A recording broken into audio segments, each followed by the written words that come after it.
All praise, Abba came and saved me, now I'm no longer afraid. Now I know I'm Israel, I'm no longer a slave. Thank you, Father, Yah, for keeping me up out that cage. Now I'm on another chapter after ripping out that page. I pray that I'm saved, there's no telling how it might go. Angels watching everything and they don't make no typos. I pray that you make the switch while you can see that light close, so you don't die here like you trying to let that white show. And my aura like a 98. They say it's 12, well I'm trying to slide in any gate. I'm trying to live for infinity, a figure 8. I pray the Lord, he forgive me for that interstate.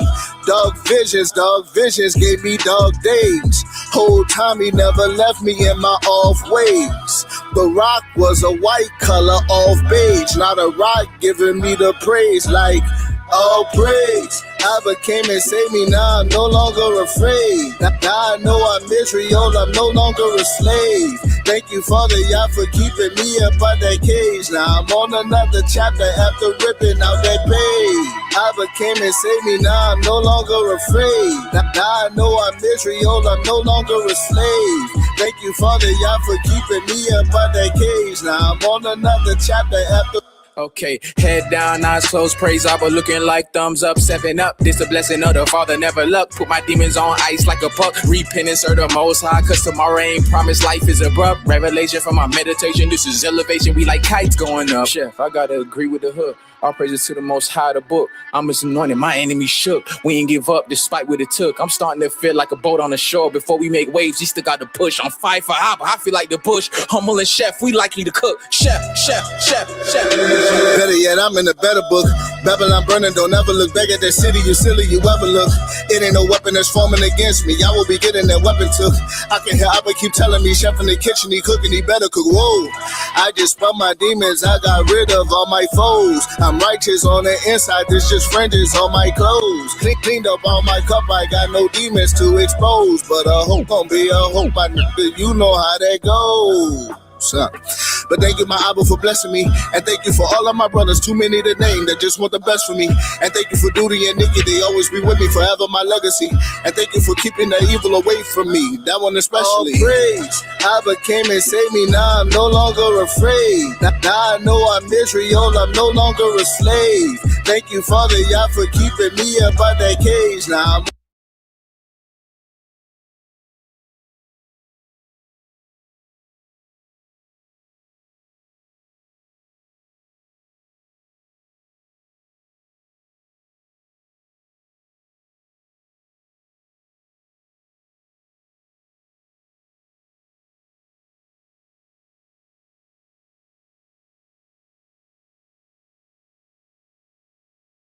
I'm on another chapter after ripping out that page. Abba came and saved me, now I'm no longer afraid. Now I know I'm Israel, I'm no longer a slave. Thank you, Father, Yah, for keeping me up out that cage. Now I'm on another chapter after ripping.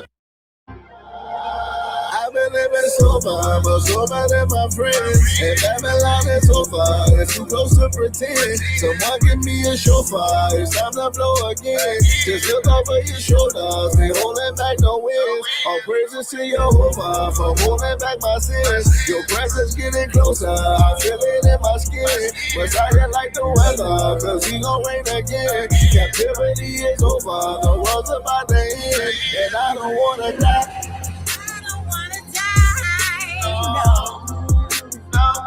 No, I don't wanna die. No, I wanna die, wanna live. I don't wanna die.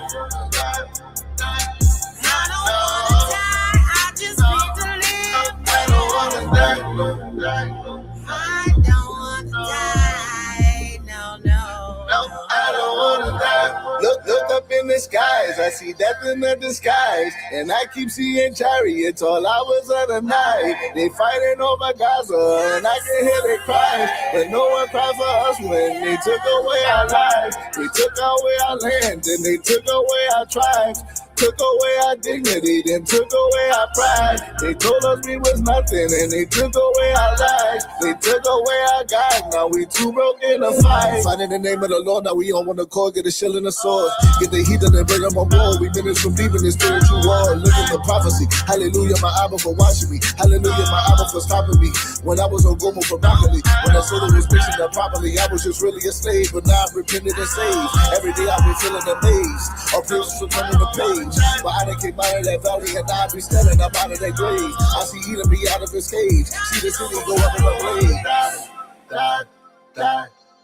No, no, no, I don't wanna die, no. I don't wanna die, wanna live. I don't wanna die. I don't wanna die, I just need to live. I don't wanna die, no. I don't wanna die, no, no. I don't wanna die, no. No, I don't wanna die, no.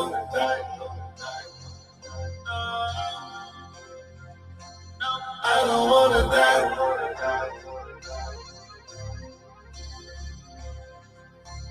I don't wanna die, no.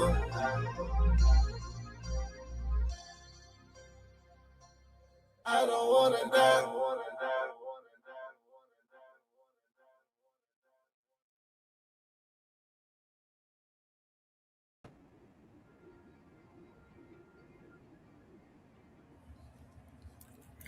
Wait. Shalom, shalom, y'all. All praises to the Most High. Good to be back, in front of the camera, bringing out the Most High, bringing out the Most High's word, doing the Most High's will. Just want to give all honor, glory, and praises to Yahweh, Hashem, Yahweh Shai, for allowing us to be here another Sabbath, allowing us to come out and him using us as vessels to bring out his word, to bring out some information, Maybe it's something that y'all know, maybe it's something that y'all never even thought of, So Most High willing, brothers and sisters is edified, and that he, bless this class. You can go ahead and add anything. Shalom, everybody. Happy Sabbath on the 7th day of the week. Really do appreciate it that we here to see it. Definitely want to send up prayers to all Israel. Israel is going through a battle, from every brother and sister all around the globe where Israel scattered four corners. We pray for one another and stay strong with one another. And we endure to the end because the Most High is definitely preparing us to get ready. That, I land there. All right, so all praises, man. Let's get into it, right?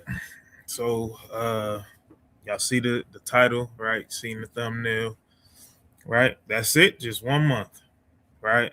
And this is literally, we on the brink of the end of their first month and then to the beginning of their second month, which the world deems as Black History Month, right?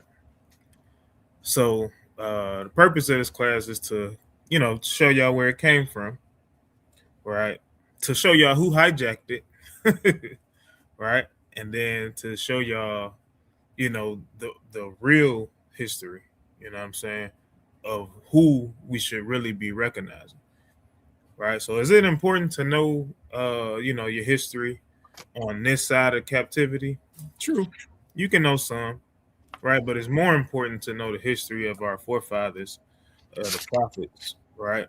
That the Most High gave and that he sent down, to warn his people, right? So we just here to, again, like I said, to just bring out some information. So got a couple of lengthy videos.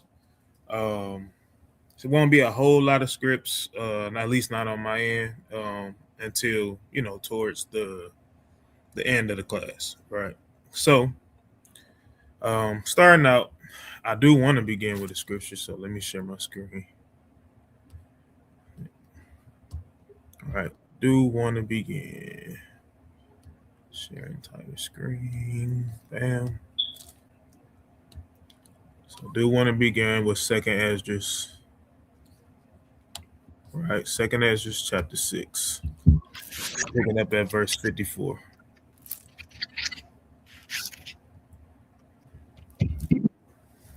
All right. This is the book of Second Ezra, chapter 6 and verse 54. And after these, Adam also, whom thou madest Lord of all thy creatures, of him come we all, and the people also whom thou hast chosen. Mm-hmm. All this have I spoken before thee, O Lord, because thou madest the world for our sakes. For our sakes, right? For Israel. Right? Go ahead. As for the other people, which also come of Adam, thou hast said that they are nothing, but be like unto spittle, and hast likened the abundance of them unto a drop that falleth from a vessel. All right, go ahead. And now, O Lord, behold, these heathen, which have ever been reputed as nothing, have begun to be lords over us and to devour us.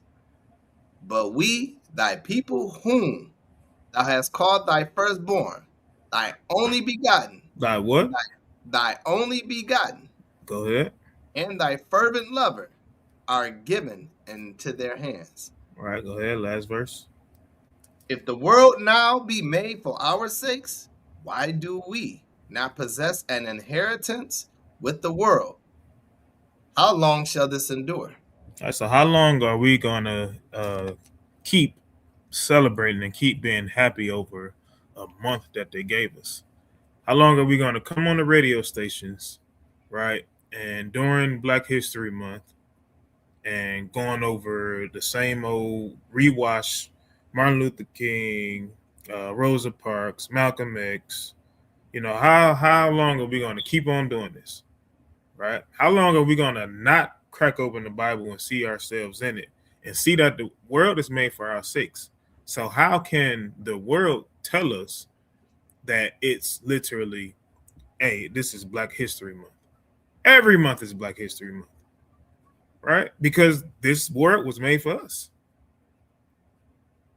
Right, so let's just get into some things, a couple things, right? So where is that tab? It's right here. So we're going to read where this Black History Month originated from, right? And right, so starting out, we're going to see who it originated from to show y'all that more than likely this brother was one of our people, right? So we're going to read it.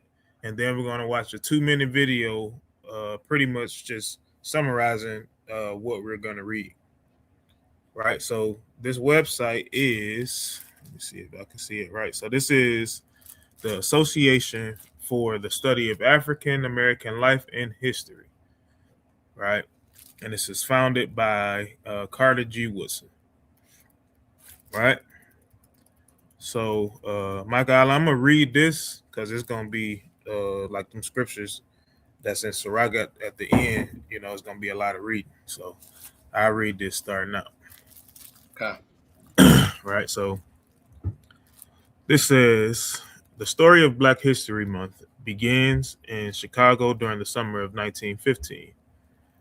An alumnus of the University of Chicago with many friends of the city, Carter G. Woodson traveled from Washington, D.C. to participate in a national celebration of the 50th anniversary of emancipation sponsored by the state of Illinois.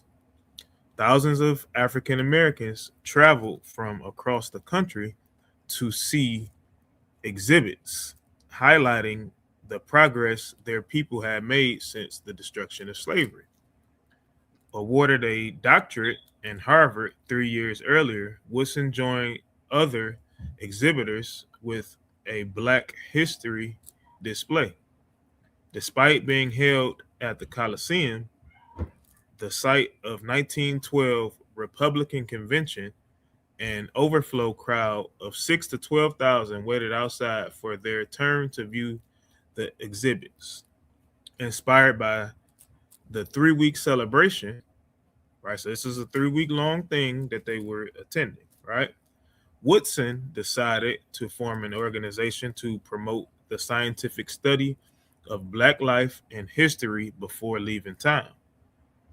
On September 9th, Woodson met at the Wabash YMCA with A.L. Jackson, and 3 others, formed the Association for the Study of Negro Life in History. Right? So it says, I'm only probably going to read maybe 2 more paragraphs. Right? So it says, he hoped that others would popularize the findings that he and other Black intellectuals will publish in the Journal of Negro History, which he established in 1916. As early as 1920, Woodson urged Black civic organizations to promote the achievements that researchers were uncovering. A graduate member of Omega Psi Phi, he urged his fraternity brothers to take up the work. In 1924, they responded with the creation of Negro History and Literature Week, and they renamed Negro Achievement, which they renamed Negro Achievement Week. Right, so this thing started out as a week, right, created by what seems to be our people. Right. It says their outreach was significant, but Woodson desired greater impact. As he told an audience of Hampton Institute students, we are going back to that beautiful history. It is going to inspire us to greater achievements. In 1925, he decided that the association had to shoulder the responsibility. Going forward, it would both create and popularize knowledge about the Black past. He sent out a press release announcing Negro History Week in February 1926. Right, so again, it started out as a week-long type of thing, right? So now, let's see why he chose that, right? It says Woodson chose February for reasons of tradition and reform, right? So, hold on, I thought it was just about recognizing Blacks, right? It says it is commonly said that Woodson selected February to encompass the birthdays of 2 great Americans who played a prominent role in shaping Black history, namely Abraham Lincoln, right? This is red flag number 1, right? Red flag number 1, because we know that Abraham Lincoln was a devil. And he did devilish things. They try to hype him up as if he cared about Black people, but we know that not to be true, right? So, namely Abraham Lincoln and Frederick Douglass, whose birthdays are the 12th and 14th, respectively, right? So, they choosing this because the world is celebrating Abraham Lincoln birthday and Frederick Douglass birthday, right? This is why it was chosen, right? One of the reasons, right? It says, more importantly, he chose them for reasons of tradition. Since Lincoln's assassination in 1865, the Black community, along with other Republicans, have been celebrating the fallen president's birthday, which is why you always see it on the camera. Right? I mean, not on the camera, on the calendar. It's lucky. Right? You see his birthday listed on the calendar. Now, hey, correct me if I'm wrong. Any calendar that I've grew up having, I've always seen Abraham Lincoln's birthday, but I've never seen Frederick Douglass' birthday on the calendar. I could be wrong. You know what I'm saying? You ain't wrong that I know. I haven't seen it either. I was going to mention it, but I was going to let you finish it. Come, right? So, and then also to mention something else, just in case people didn't know, right? It's a very good chance that Frederick Douglass is not even our people, right? When you look up his history on who his father was or who his father might have been, right? You'll literally see that his father was could have been his father, and what many believed to be his father was a slave owner, right? Which would explain the reason why he had so much, good treatment as a slave and on that plantation, right? But that's, y'all could do your own research on that. Right, so the rest of it says, and since the late 1890s, Black communities across the country have been celebrating Douglas.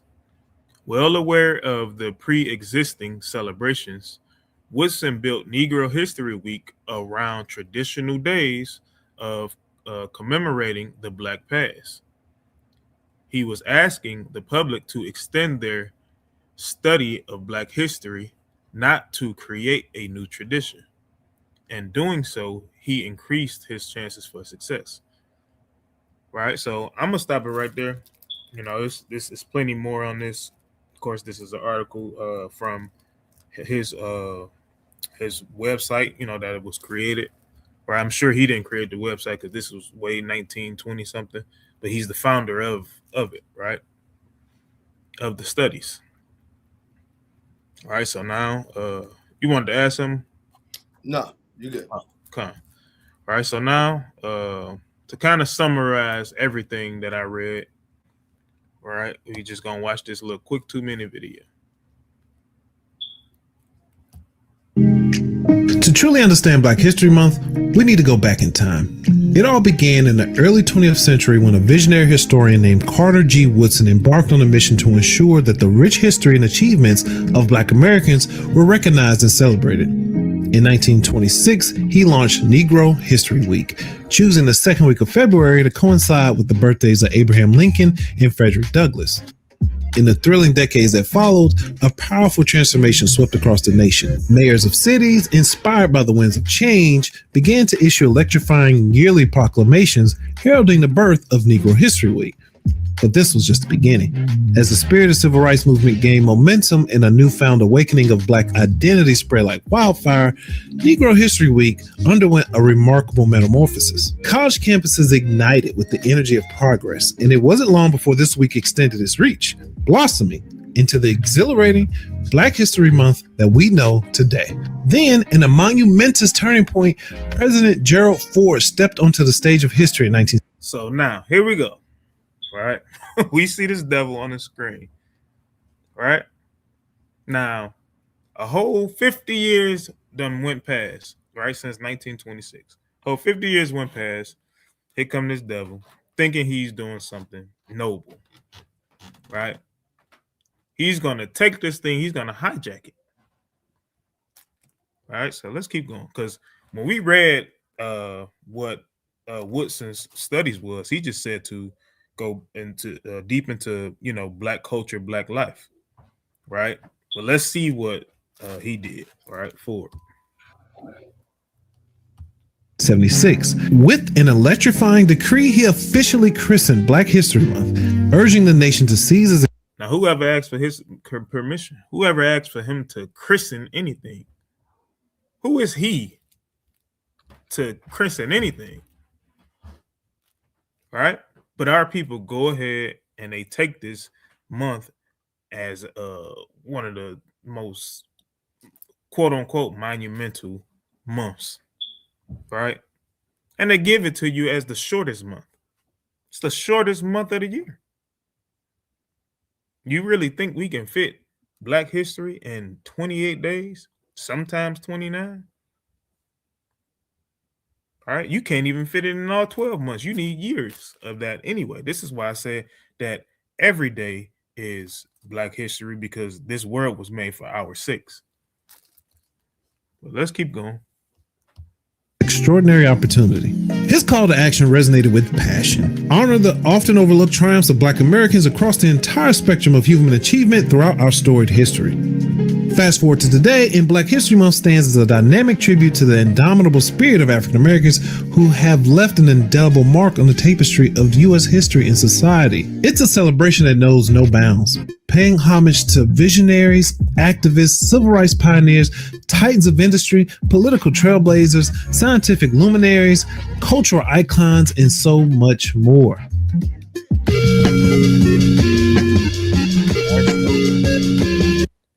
we see how we arrived at an entire month worth of celebration, right? Now, the one thing neither one of these guys did, right, is they didn't go into the real history, which is in the scriptures, which is what we're going to go into after we finish with, like I said, after we finish with these videos, right? So let's go to another video. Let's get some more history that happened here in America, right? So I'm going to exit out of here so I can see my tabs better. Now, this is a 30-minute long video. We're not going to watch the full 30 minutes, but like I said, it's 2 lengthy videos that we're going to check out. All right, so this is literally, this video is called Black People in America, Thousands of Years Before Columbus. Now, some of this stuff is exaggerated, right? Then we all know that when they mention African Americans, so on and so forth, we know who it's talking about. We know who it's referring to. All right, so let's go.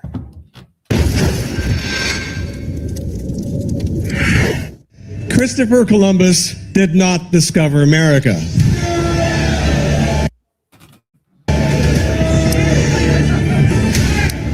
Exactly. I mean, never mind the question of like how you can discover a place where the inhabitants are watching you arrive from the shore.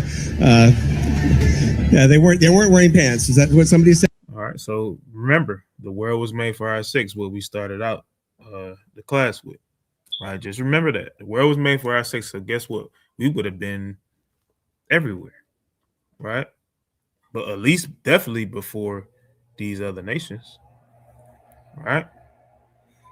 And even if it wasn't before, guess what? It was still made for us. He chose us to rule and run and govern the world. And I like that. Blacks as we know them are as old as time, and their existence in the civilized world could be traced down to the very early centuries, even before the coming of Christ. Going forward, the conventional history reports that Christopher Columbus discovered America in 1492. And the same history also says that the first black people to arrive America were enslaved Africans brought by Portuguese and Spanish traders in the early 16th century through the transatlantic slave trade. Well, none of these claims are true.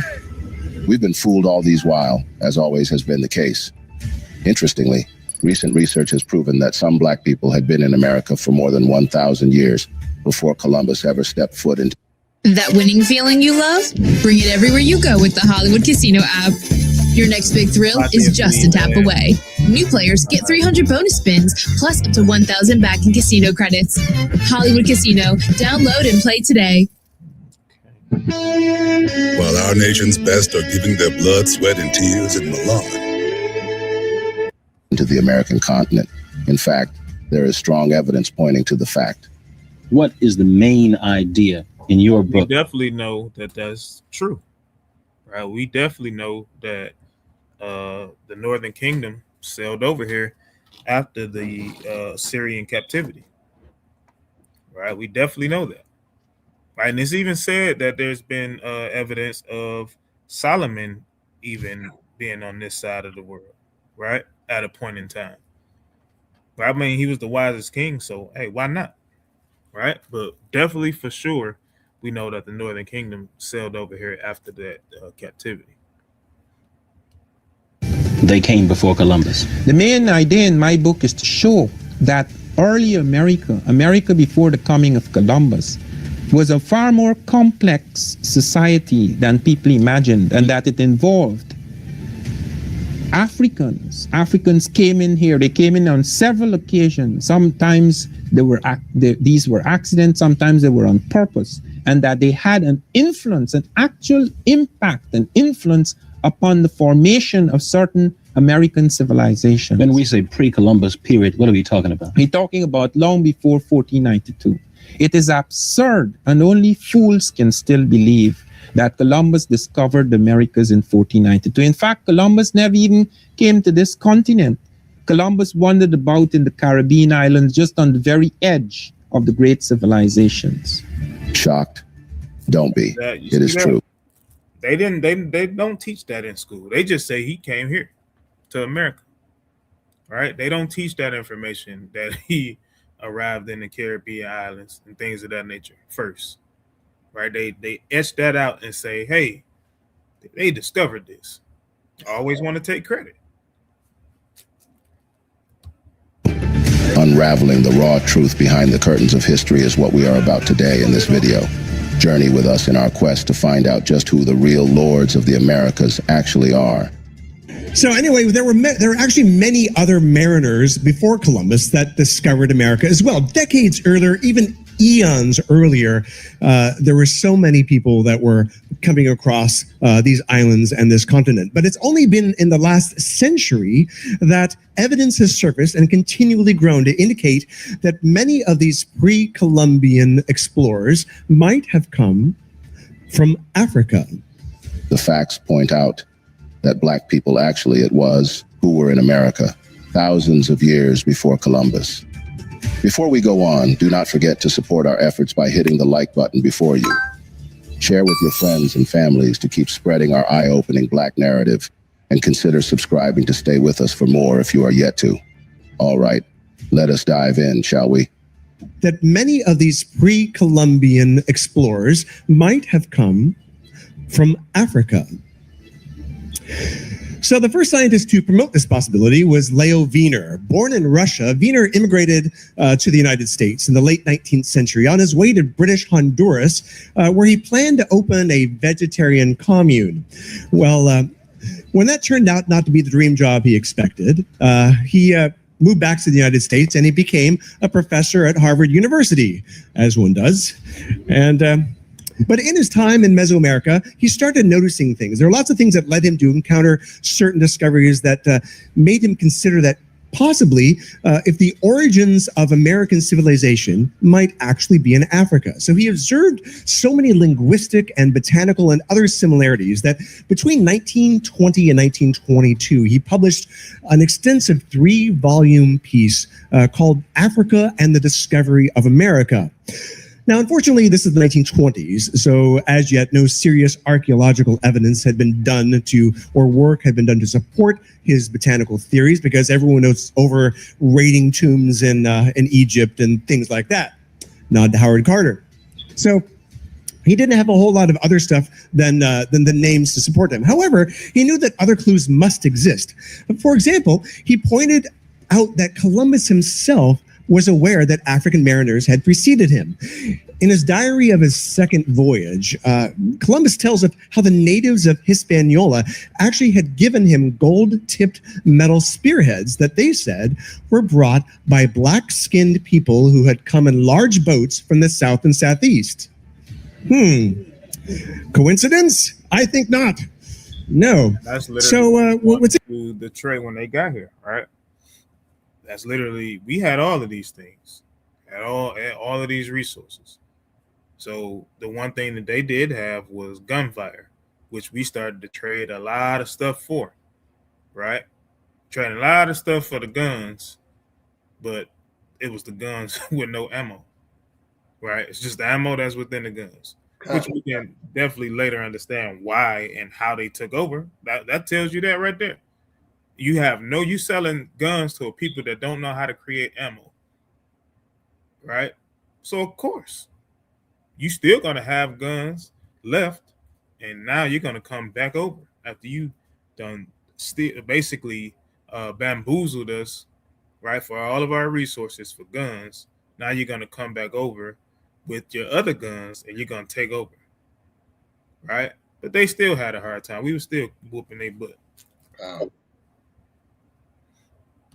Interesting about that. So upon returning to Spain is that he actually took the spearheads and he sent them away, and they had them assayed, and it turned out to be that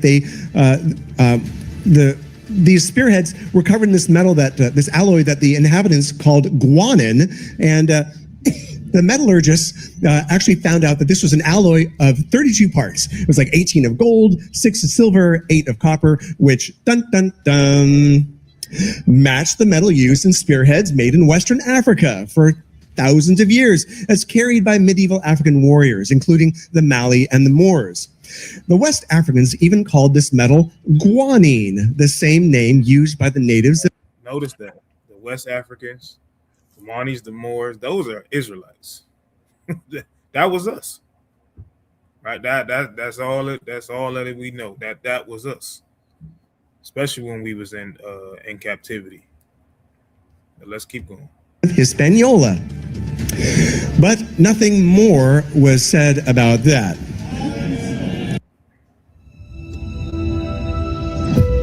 Let me mute this until I can skip it. There we go. Conspiracy. Well, probably because, in the interest of Spain, it was in their best interest that they didn't want to have any challenges to their discovery and the claims of the islands of the West Indies. You heard that? Yes, it was the black-skinned that had already discovered and populated America for thousands of years before Columbus sailed there and then landed in the Caribbean by some mistake. Columbus landed in the Americas on October 12th, 1492. He landed at a small island in the Bahamas and had 3 separate trips after that, repeatedly returned. All right, so just want to point out something, because remember, it says that he landed in the Caribbean islands first and then here. He didn't just stumble upon this place. He had some people with him from those places, right? Our other brothers and sisters that was in those places that showed him this place, right? These people are not smart at all. Like, they're not smart at all. They would probably die trying to find this place if it wasn't for the people that was on those islands. Right? I just wanted to point that out. Turning to the Bahamas, as well as an island later called Hispaniola, modern-day Haiti, and Dominican Republic. Suffice it to say that he had brought hell to the people who had welcomed him with open arms in the Republic when he got there. This has always been a signature, right? Christopher Columbus, one of the great European heroes, turns up on the island of Hispaniola. He was welcomed by the native people. They embraced them. They treated them with fantastic hospitality. His soldiers snatched babies from the breasts of their mothers and dashed their heads against the rocks. Children were fed alive to his dogs. Women's breasts were cut off. He decided to hang 13 of the Native Americans in Hispaniola to recreate the crucifixion of Jesus, plus the apostles. It's true that the majority of people died there of disease. Disease is introduced by the Europeans unwittingly, but many others were driven to death through overwork, direct murder, through starvation as their resources were taken away. Columbus insisted that everybody bring him a certain amount of gold, and those who failed to do so had their hands cut off. Some were sent back to their villages with their hands and their noses tied around their necks, having been amputated by his soldiers. And what he did there set the pattern for the genocidal extermination of almost all the Native American peoples. 100 million before Columbus made landfall. By the 19th century, that had come down to less than 1 million across the Americas. Overtly endorsed by such revered figures as George Washington and Thomas Jefferson, who wrote about the necessity of wiping out Native American peoples. Let us not veer too far away, however, from the actual subject of discourse going forward here. The point being buttressed is the people who were originally known to have discovered America are not only Africans, but are believed to have also come from Asia some 15,000 years ago, meaning that Europeans or Americans are far from it.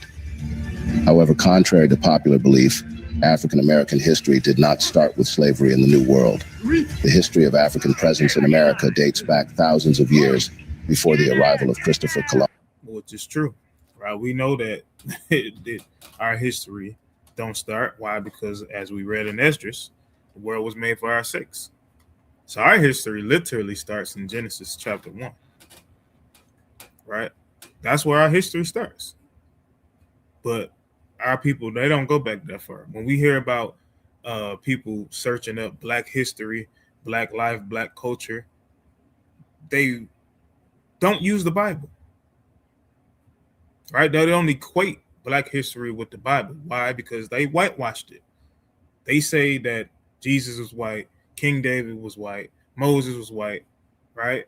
As we talk about almost every week at some point or another, right? They say that all of these people in the Bible was white. So, of course, nobody's going to really dig into the Bible and show the Black history. But when we pick it up and we read what Moses looked like. We pick it up and we read what King David and Solomon looked like, what Yahushua looked like. Right? This is the stuff that we have to bring out. Go ahead. Hey, and that's why they want to take the images, right? Because how powerful they know our forefathers are and were. You know, like they want to put their face and take their name and put it on themselves because they have nothing to show for but bloodshed. So for us, they know, like, man, these are the people of dominion, the people of power, the people of God.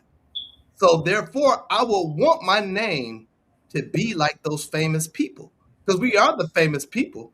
Every book that you see in the library, a lot of it, 99% of the time, it talks about us. Rather, if they got to cover up their images on there. You open up that book, a lot of times, it's talking about the famous people that they eliminate, that they don't want to talk about, that say we the disgrace of the earth. It's all us in there. Real quick, I know you got a video. I'm just going to read this. You know, okay.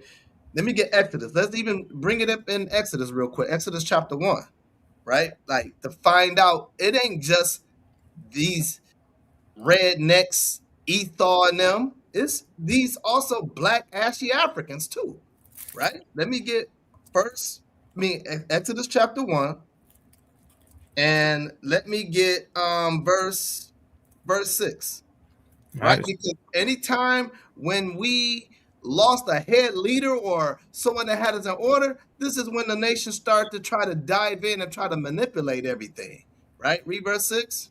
It's the book of Exodus, chapter 1 and verse 6. And Joseph, start at verse 5. Verse 5. And all the souls that came out of the loins of Jacob were 70 souls, for Joseph was in Egypt already. Right, okay. And Joseph died, and all his brethren, and all that generation. And all that generation, go ahead. And the children of Israel were fruitful and increased abundantly and multiplied. Increased and abundantly and multiplied and what? And waxed exceeding mighty. And it ain't just about how strong we was. We were like physical. We was also strong-minded. See, that's the one thing that these nations understand. That's why they gotta lie to us to make us look stupid, because they know we are the smartest people on the earth. So when we wax and exceeding mighty, it wasn't just physical; it was all spiritual and mental, right? We had understanding on a lot of things, and they see how, like, man, these people are smart. When we're smart and intelligent, these nations are afraid. They are afraid when we are intelligent, right? They like when we talk stupid. They like how we move around ignorant. They like that because they think that we got no sense. But when they see a brother or a sister with sense, it brings nothing but fear. That's why it waxed exceeding mighty. Go ahead. And the children of Salakia, and waxed exceeding mighty, and the land was filled with them. Well, a lot of wise people. Go ahead. Now there arose a new king over Egypt, which knew not Joseph. And he said unto his people, behold, the people of the children of Israel are more and mightier than we. Why? Because they understood if they continue to multiply and be fruitful, they would diminish us and they would continue to take over the whole world. They would even take over Egypt. You see what Joseph just did? So guess what? They'll take over our land. Why? Because we are the most famous people that God ever created, and they know we're the gods of the earth. They know our sisters are the princes of the earth. Right? Continue. Come on, let us deal wisely with them, lest they multiply and it come to pass that when there falleth out any war, they join also unto our enemies and fight against us, and so get them up out of the land. That's how they always do. No matter what nation they are, they have to come with a little tactical move of trying to come in with peace. And that's what they did with the children of Israel. Hey, we got to deal wisely with these people. These people are smart and intelligent. These people rule the earth. We can tell. We're learning. Honestly, they're watching and learning from us, but having us held captive. as they still do today. Everything that's created on this earth is made from us. And they want it, what they do, if we make something and invent something, what they do, they deal wisely with us and take it and then patent it in their own way. Our own inventions, they remove our names and our faces and put their faces on there. Right, one more. Says, therefore, they did set over them taskmasters to afflict them with their burdens. And they built for Pharaoh treasure cities, Pithom and Ramesses. So when you see all these pyramids that we see now today, even the one that you got on the back of your dollar bill, we built that. Rather, if it was built in slavery and in the mindset of their spiritual wickedness and their image, you got to understand that's intelligent when it's nothing but hands. That's intelligent. They know that. So everything we built is what was left on the earth is from us. But everything when we come back and rule, we will destroy, and it's going to come from us, from the Most High God. So, hey, we build and we going to destroy because they take it, and that's part of our history. I land there. Okay. All right, so let's get some more on this video. Right, you know, about a good another 6 minutes or so, right? And we're gonna move on. Columbus in 1492. Africans were not just brought to America as slaves during the transatlantic slave trade, but they had actually been living in the Americas long before European colonization. So, while we commend Christopher Columbus for sailing the seas in search of new land on Europe's behalf, it should be recalled that he was not the first to make that journey, as widely untaught evidence exists, suggesting that Africans made it to the Americas after the first Americans arrived on the continent, centuries before Columbus ever did. As the poem goes, or it should anyway, in 1493, Columbus stole all he could see. Yeah, so on his second voyage, which was 10 times larger than the first, Columbus went on a frantic but unsuccessful island hopping trip to find gold and spices. He carried along several natives from his newly discovered San Salvador, which the inhabitants called Guanahanvi. Another island that the natives pointed out was really large and was called Soameto. Soameto. Now, Columbus continued going around whimsically renaming every island he could find, but Leo Wiener, being the curious person and the linguist that he was, and the etymologist, he couldn't help noticing that the origin of these many place names and botanical names in Mesoamerica actually sounded distinctly like other languages in Africa, particularly Bantu and even Arabic. In fact, there are several more overwhelming pieces of evidence. That is widely known that even the Bantu people in Africa are Israelites, right? And this Arabic language that he's speaking of is literally not necessarily Arabic, right? This is literally a different dialect of Hebrew, right? When you put that stuff side by side, right? Because there's a bunch of different dialects of Hebrew, but when you put the Arabic language side by side with some of the Hebrew, you'll see that some of the characters are similar. Right, it literally looks similar. I'm not the biggest scholar. I just know what my eyes see, right? So I can't read Arabic. I can't read Hebrew, right? But what I'm telling you is they definitely look identical. So I'm just putting in context of what's being said. That's all. Evidence showing that Black history in the Americas did not start with slavery. For instance, what of the talk about certain plants found today in America and also in Africa? Wiener and numerous other botanists have also puzzled over the presence of certain plants that predated Columbus but originated in Africa. For example, the calabash bottle gourds. Now, this is a species originally from West Africa where they were well cultivated in America before Europeans arrived. Even long before they existed. Notice that we know that the Israelites was in West Africa, right? So they are the ones that was planting this stuff, right? They are the ones that planted everything. We knew what it was good for. We knew what it wasn't good for, so on and so forth, right? In Indonesia or Polynesia. So, in fact, the Pacific was the last place that bottle gourds actually reached and expanded to. Part of my covfefe. Well, if it were not for transatlantic trade pre-Columbian times, it would be very difficult to explain how certain plants, such as the yam, the sweet potato, domesticated cotton, peanuts, and tobacco, reached both West Africa and the Americas. Africans were adept shipbuilders.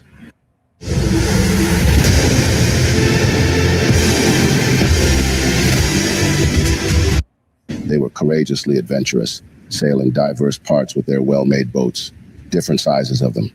Some housed up to 80 men and some housed much more. So how do these plants and languages and other cultural elements get to the Americas? Well, some believe... You know how they what's get it? there. Well, we took them with us. God. We took them with us. We knew what to take with us, and when we got to America, right, the Northern Kingdom, they planted the stuff. God. This is what they cultivated the land with. They planted it. We already had the knowledge. We had the knowledge while we were in Egypt and in Africa, right? We had the knowledge even all through the Assyrian captivity, the Egyptian captivity, right? We had that knowledge at that time. So when our brothers left, right, to come to this land of that we know as America, North, Central, and South America, guess what? They brought that knowledge with them. This is how you explain it, right? You're cheating. Well, some people believe that, over thousands of years, Africans migrated out of Africa and then over the Bering Strait, then down into South America, and things like that. Well, another explanation exists, and so see how he tried to gloss over that. he said things like that. He's like, but no, that ain't really it. That's exactly it. Yeah, they can't give us too much credit. Right? We came over here. We knew where we was going. God. And you see, and this is the difference between them and us. He doesn't truly have the full knowledge of the understanding what's going on. Mm-hmm. Like a spirit, of course, he knows that his people is terror on this earth. But you see, he's reading off that laptop. That's the only thing that's different from them to us as in a way of knowledge. They read more than us. That's it. And then when they read and then they want to expel it out, and then that's when we thinking that, wow, these are the wisest people.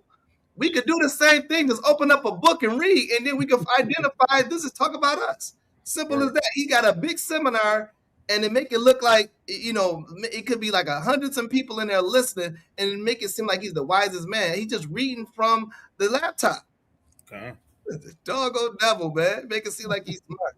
Because he put articulating words together. Man, get out of here. All right. So get ready. There you go. Let it out of your system. Awesome. Africans had ships. In fact, they had four kinds of. They had unbelievable. They had a shipload of vessels, and we know those. Right. We already know. Right. We the salt of the earth for a reason. Away. The anchors away. So, in fact, they had four kinds of vessels. And Nubian pottery, this is an example of Nubian pottery with a painting on it that shows a long-hold pottery art that shows either a long-hold boat or a papyrus raft or a hulled-out canoe. And then this other painting beside it is from, the first one was from 3000 BC, and this is a bird's eye view of an oared riverboat in Chad. And it dates from 3500 BC. Notice what he said about 15 seconds ago, right? A papyrus raft. Who was the people that had that, right? You remember when priests did the whole thing about what the scriptures was written on first, right? Papyrus was one of those things. So we knew how tough it was at the beginning of it, right? But we definitely know why these ships wouldn't even exist now because that stuff is going to wear out. It's going to wear thin, right? So again, we know that we built this, right? And we the ones sailed the seas with that stuff. CE. Now, the Africans of Guinea also had dugout canoes hewn from these monumental trees on the coast there. In 1500, it's just a few years after Columbus's voyage, the Portuguese captain Pacheco Pereira wrote, "In this country can be found the largest canoes made of a single trunk. Some are so large that they hold 80 men." Now, the West Africans were known to lash 2 dugout canoes together, side by side, and no one questions the seaworthiness of a similar type of Polynesian catamarans. Well, here's a 15th century Portuguese painting of sailing canoes on the Congo estuary. The Portuguese, like Captain Pereira, had heard that African traders were visiting Brazil in the mid-1400s. So to demonstrate that mariners from West Africa could have sailed to the Americas using papyrus vessels as early as 2000 BCE, Norwegian adventurer Tor Heyerdahl actually used ancient shipbuilding techniques in order to construct and sail the Ra 1 and the Ra 2 in 1969 and 70. And generally, some type of sailing vessel will average about 100 miles per day, even without sails. Africans were in fact so good at what they do that mariners from West Africa would sail to the Americas using papyrus vessels. As that we had enough of that. Tired of hearing that Edomite anyway. All right, so I want to grab some. Let's go to the Book of Psalms. Psalms 106. All right, because it's definitely a possibility that they could have literally been Africans, but it's only one reason that explains this, right? So Psalms 106, let's start at verse 32. All right. It's the book of Psalms, chapter 106 and verse 32. They angered him also at the waters of strife, so that it went ill with Moses for their sakes. Mm-hmm. Because they provoked his spirit, so that he spake unadvisedly with his lips. All right, the children of Israel pissed Moses off. All right, we know what he did. He hit the rock instead of speaking to it, but go ahead. They did not destroy the nations. We didn't do what? They did not destroy the nations. Go ahead. Concerning whom the Lord commanded them. All right, but what we do? But were mingled among the heathen and learned their works. Right, so this is what explains why some of them could have been Africans. Right? Let's pull up this map again, right? Y'all seen this before. And this is just basically, one of the ancient maps of Israel. And we can see, right? We can see all of our lands, all of our names, right? Judah, Simeon, Reuben, Ammon, Gad, Manasseh, right? But what do we see inside of these lands, right? This is Ashtaroth, right? Which would be a short version to say Ashtaroth, right? This is one of the goddesses that the Israel served, right? Of the other nations. This is the land of Asher.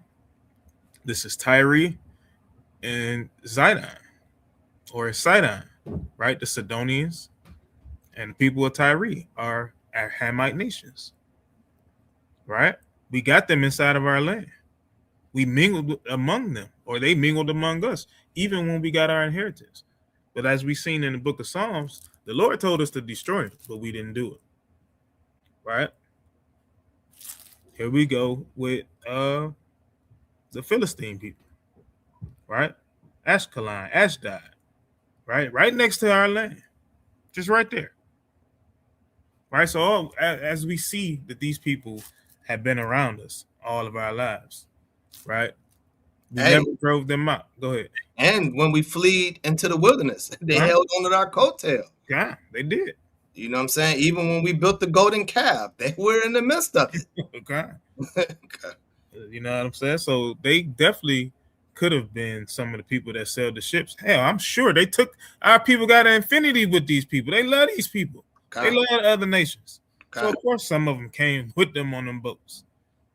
You know what I'm saying? I just wanted to point that out. Right? So now instead of just going into the same old repeat, right? Of Christopher Columbus, you know what I'm saying, what he did to the Indians, right? Let's get somewhat of a good history on this side, right? Let's get somewhat of a good history. So Just click on this, right? This is loading. Right. I just want to ask y'all, right? Because we know that mostly all of the thriving cities, that we had, Rosewood, things of that nature, Rosewood, Tulsa, Oklahoma, right? We know that these things were burned down, right? But this is some history on the city that wasn't burned down, right? I don't know how many people is familiar with it. You can say yay or nay if you're not. But this is Mound Bayou, Mississippi, right? So let's learn about this. Let's learn about this. All right, and I just, like I said, I just want to show y'all some history, that's some quote unquote good history that happened with our people. Although they wasn't keeping commandments, this is how we know that it didn't last, right? But it still didn't get burned down and destroyed how those other cities were. So let's watch this.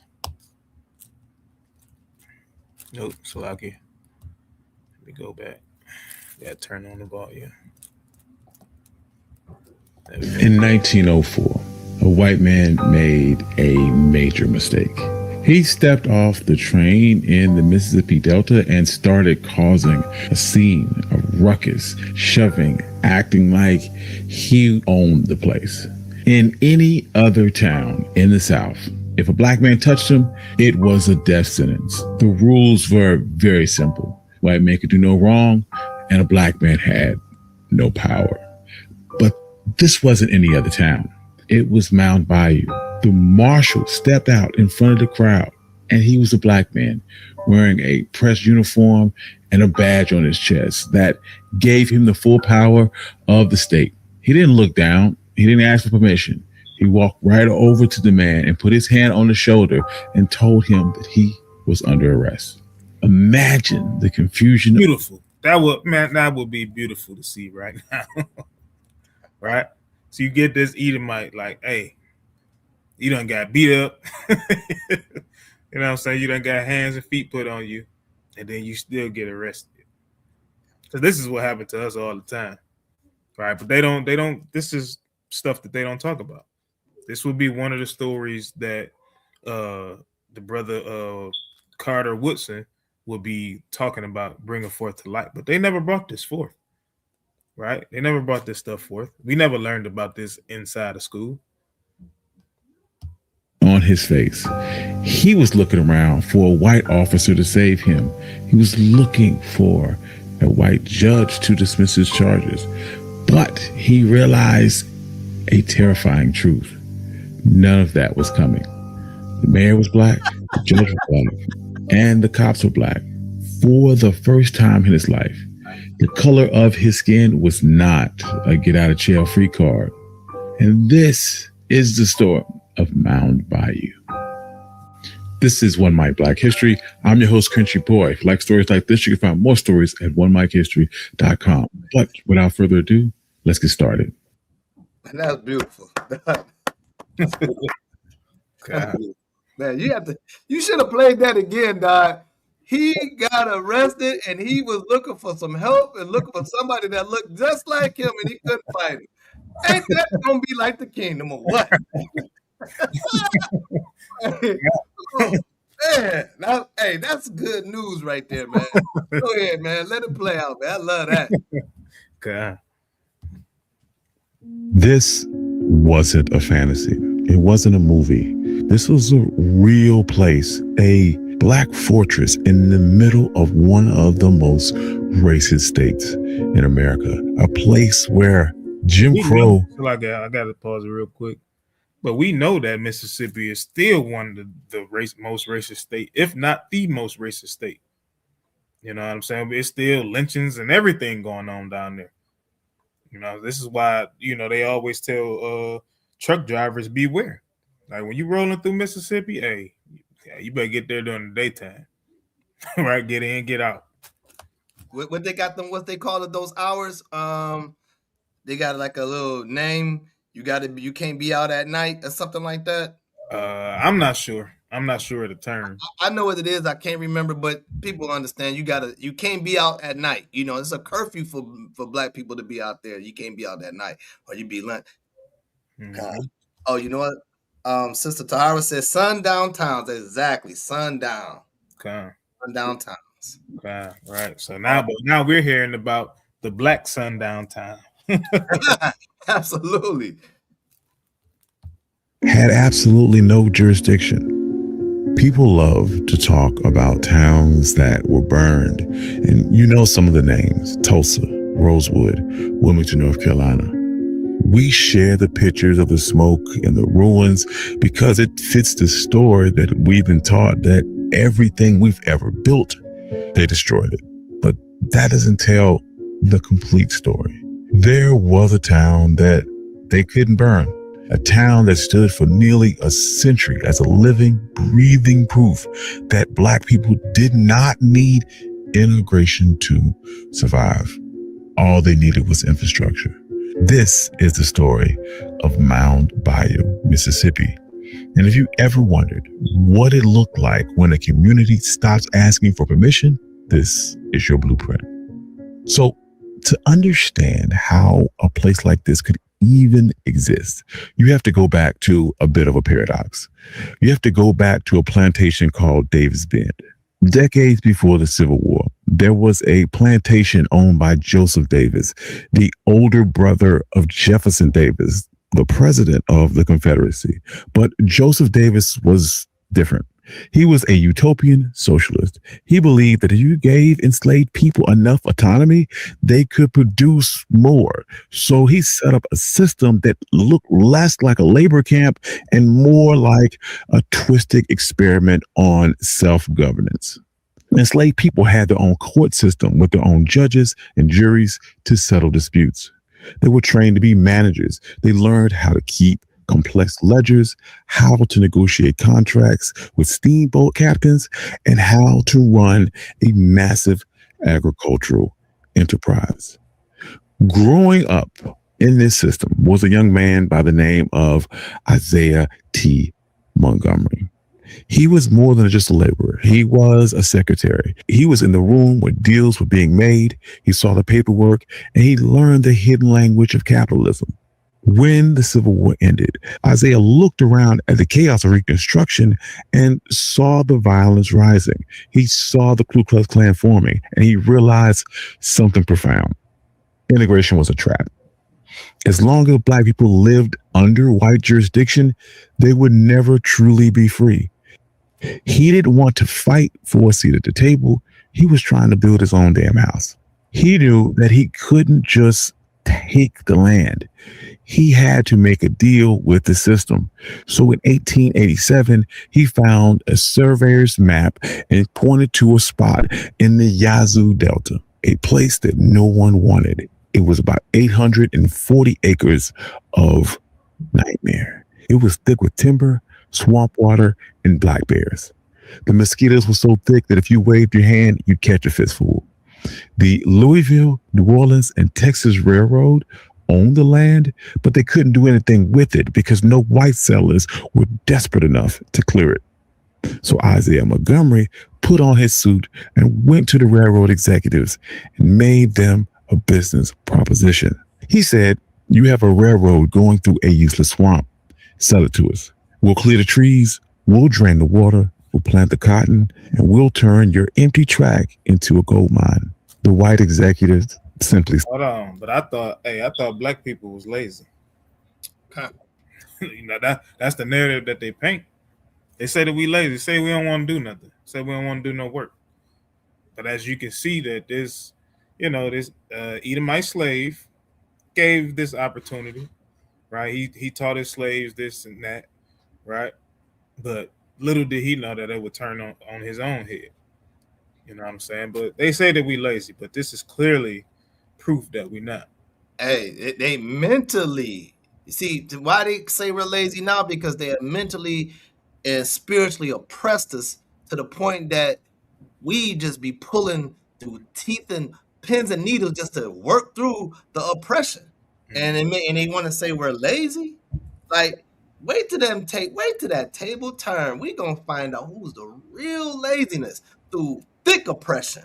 I can't wait, man. If the Most High blessed me to see that day, I want it, man. Just continue. Okay. Saw dollar signs. They thought they were taking advantage of a desperate people. They had no idea they were funding a fortress. Spinning on Fanatics Casino, explained by Patrick Schwarzenegger, while also spinning. Only Fanatics Casino has fan cash spins. Montgomery would purchase the land for $7 an acre. But here's where the genius part came in, and the part that changed history. He set up a charter for the town. The policy included that the land in Mound Bayou could only be sold to other black folks.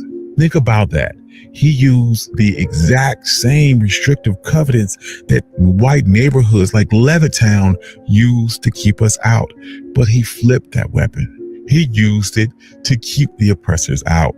This created an invisible wall around his town. If you didn't own the land, you couldn't vote in the town elections. If you couldn't vote, you couldn't be the sheriff. You couldn't be the judge.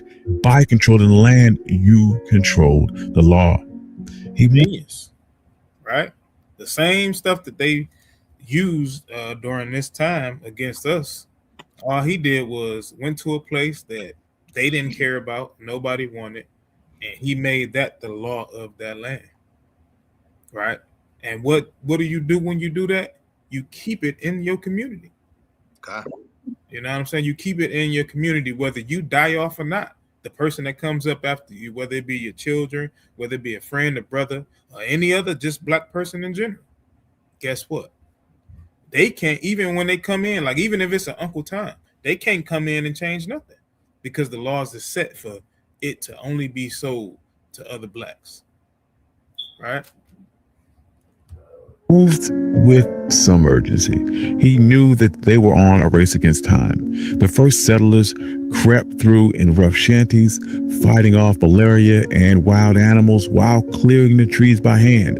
But within a decade, the swamp was gone and the place was a bit of a miracle. By 1907, if you walked through the streets of Mound Bayou, you wouldn't have seen the struggle. You would have seen power. There were 13 black-owned stores. You would see 3 cotton gins humming with machinery. You would see a train depot that was busier than some of the white depots in neighboring towns. They even printed a newspaper, The Demonstrator, because if you didn't control the media, someone else would write your story for you. But this isn't just about buildings. The town also closed the loop on economics. In most places, a black farmer would grow his cotton, but he'd have to take it to a white gin to be processed. The white owner would then cheat him on the weight, and then he would take his money to a white bank where they would charge him predatory interest, and he would spend it in a white store that wouldn't even let him try on shoes. Every black dollar went into white hands immediately.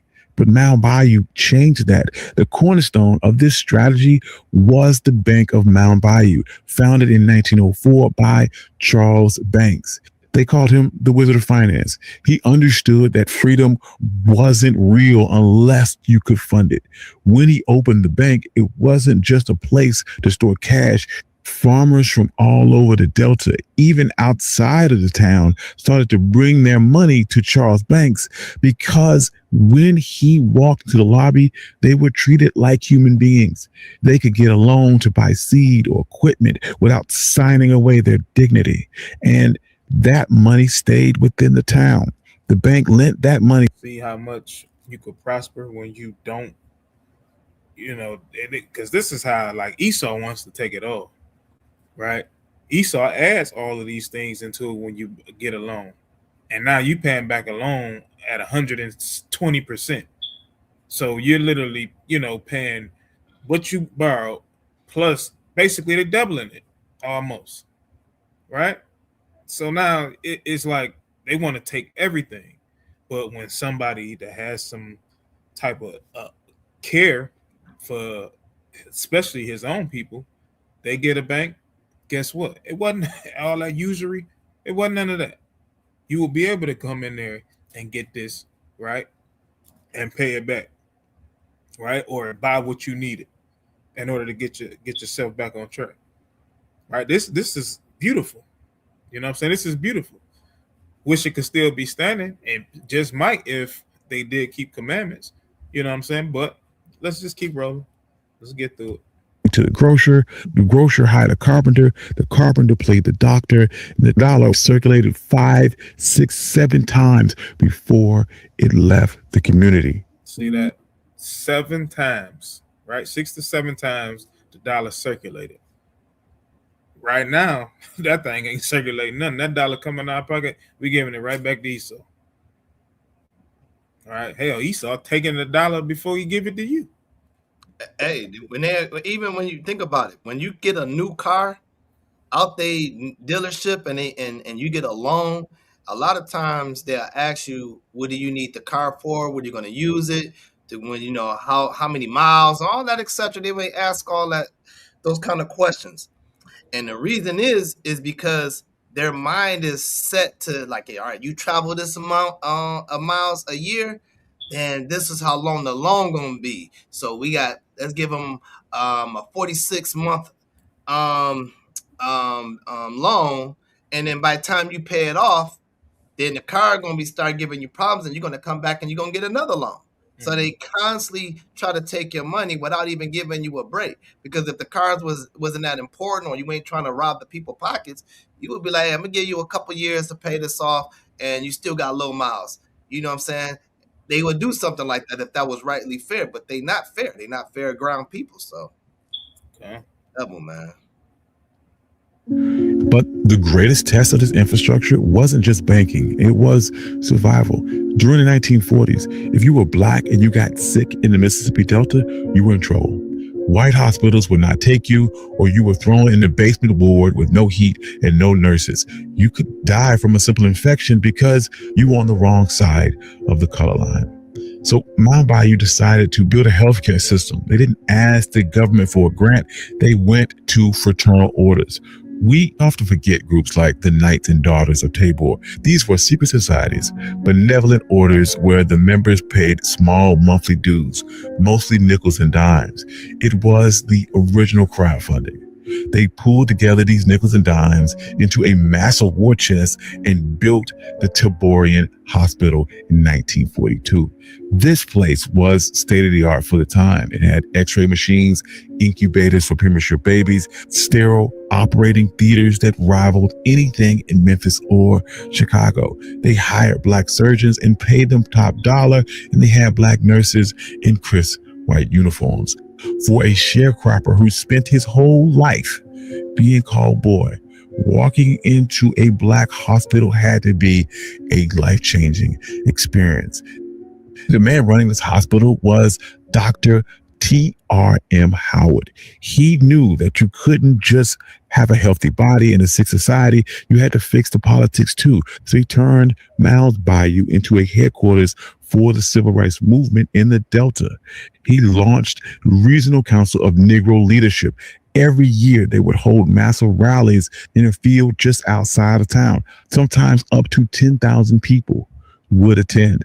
Dr. Howard would get on stage and give them practical instructions on how to use their economic power. And this is where slogans like "Don't buy gas when you can't use the restroom" would come from. This was years before the Montgomery bus boycott, and he was teaching people that their wallet was a weapon. And if a gas station wouldn't let you use the restroom, you keep your money in your pocket and keep driving. See, when you start messing with the money, the system begins to fight back. In 1954, the Supreme Court ruled on Brown versus Board of Education, and the white power structure in Mississippi panicked. They formed the White Citizens Council. These were bankers, politicians, merchants. They were called the middle class Ku Klux Klan. And they decided to use financial warfare to attempt to crush the movement. They initiated something called a credit freeze. They made a list of every activist, every member of NAACP, every person who dared to speak up. And they called banks and they said to call in your loans. Doggone devil. All right. They tried it, but let's keep going. I ain't gonna elaborate too much. Let's see what happened when they tried that. Suddenly, black business owners had 24 hours to pay off debts they thought they had years to pay. Farmers, look at that, 20 days. The damn devil give you 24 hours to pay off debts, right? 24. But let's see, since our people had this nice and operating town, let's see what happened. Went to buy seed and were told their credit was no good. Sharecroppers were kicked off their land. They tried to starve the movement into submission. Eve to me is basically freedom. It's a giant open universe where you can. And this is where the infrastructure of Mount Bayou saved the day, because Dr. Howard and his lenders didn't have to beg for mercy. They could look at the math and they organized what they called an anti-freeze fund. They reached out to the Tri-State Bank of Memphis and other black-owned institutions, and they moved massive amount of capital into the Delta. When a white bank called in a loan on a black activist, Dr. Howard could step in and say, we will take on that debt. They would pay off the white bank and refinance the loan for the black institution. This kept storekeepers stocked, this kept mortgages current, and this kept black trucks moving. But these type of efforts don't make headlines. It wasn't a march. It was a wire transfer. That wire transfer saved the movement. It bought them time. And in a long war, time can be the most expensive commodity. This black fortress protected people in ways that went beyond money. When Emmett Till was murdered just a few miles away, the trial was a dangerous farce. Black reporters and witnesses were threatened with death if they testified. Where did they go? They went to Mount Bayou. Dr. Howard turned his home into a command center. He set up an armed guard. He had a safe house. Mamie Till Mobley, Emmett Till's mother, even stayed there. They would drive to the courthouse every morning to face that horror, and then drive back to Mount Bayou at night to sleep in the only place where the sheriff couldn't let the lynch mob in. And this brings us back to the image of that sheriff on the train platform that we began with. Now, what you need to understand is that what happened in Mount Bayou wasn't magic. It wasn't a utopia where everyone got along perfectly. It was a real place with real issues, but it was a proof of concept.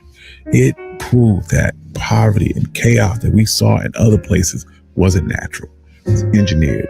And when you remove the artificial weight of white supremacy, when you that's all, I would just want to stop it there. The only thing I disagree with him on is, yes, it is engineered, but it's also it's divine. It's judgment.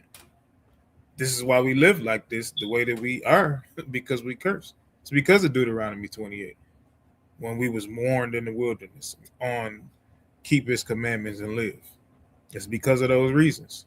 So that's the one thing which I didn't expect them to necessarily have that knowledge, but all right, let's just let this little last minute play out. Allow black people to own land and control the bank and police their own streets. We didn't just survive, we thrived. We built hospitals, banks with surplus capital. We built towns that were safe, clean, and more prosperous than the white towns that were attempting to destroy us. And Mount Bayou, it's still here today. It's smaller. The highway system bypassed it, and the economy changed, just like it did for a lot of small rural towns and for a lot of black businesses. But the most important thing about Mount Bayou isn't how big it is today, is that it never burned. Unlike Tulsa, unlike Rosewood, the mob never came from Mount Bayou. They couldn't. Infrastructure was too strong. Ownership was too absolute. They had built a wall of deeds and dollars that hate couldn't climb over. So the next time that someone talks about, all right, that's it for that, right? So just wanted to show that, right? Because they get, always gives you the same wash and rinse story with Martin Luther King and all these other people. They don't go into this kind of stuff, right? So I'm asking you, Perfecting Church family and friends, will you? I don't want to play that just yet. I'm gonna come back. Hey, can I grab something real quick off that video of that Dr. Howard? Come. Let me get Sirach 38, starting at verse 1, right? Because this is what the Bible talks about when we got to give honor, right? We got to give honor to a physician. You know what I'm saying? Our people sometimes get it twisted. You talk to a Negro Israelite and you tell him about what this is talking about, they're going to say, see, this is why we got to put all our faith and trust in these doctors. Because the pills that they give us, it also heals. It does this, it does that. But nah, when we find out what the real physicians are, right? Well, understanding the herbals, even understanding the money, right? Understanding that to keep a city still up and was thriving at one period of time, right? Let me get Sirach 38 and verse 1. Okay. It's the book of Sirach, chapter 38, verse 1. Honor a physician with the honor due unto him, for the uses which ye may have of him, for the Lord hath created him. He created him, right? The Most High created a Dr. Howard. And no one talks about that, brother. Mm-hmm. Well, hell, I just found out about Dr. Howard today. God. You know what I'm saying? Read that again. Honor a physician with the honor due unto him, for the uses which ye may have of him, for the Lord hath created him. Right, man. We have black hospitals, man. We had the women getting paid for their just due, not being ripped off, taxed off, keeping the money in a circle, right? And we don't honor these kind of people. Why? Because they're not on TV. Mm-hmm. You know what I'm saying? They don't got a camera in front of their face. Yeah. You know what I'm saying? See, this is what America's built on. As long as you got a camera and you got a following, you are known to be famous. But those that do the work for real, from grit to mud, they get no recognition. All we know about is Martin Luther King. Mm-hmm. That's all we really know. They give us our heroes. God. Because they liked him. And they didn't really like him. They just liked the way he was talking to bring unity. That's the only thing they liked about him. Read verse 2. For of the Most High cometh healing, and he shall receive honor of the king. Right. You ain't, the brother, Dr. Howard, ain't just about because, when we just reading about how he orchestrated, how everything striving for our people, man, this is when we talk about people that understood money. That was a physician, people that was a doctor, that was a physician, people that know how to do real estate. That's the physician. Where those people at?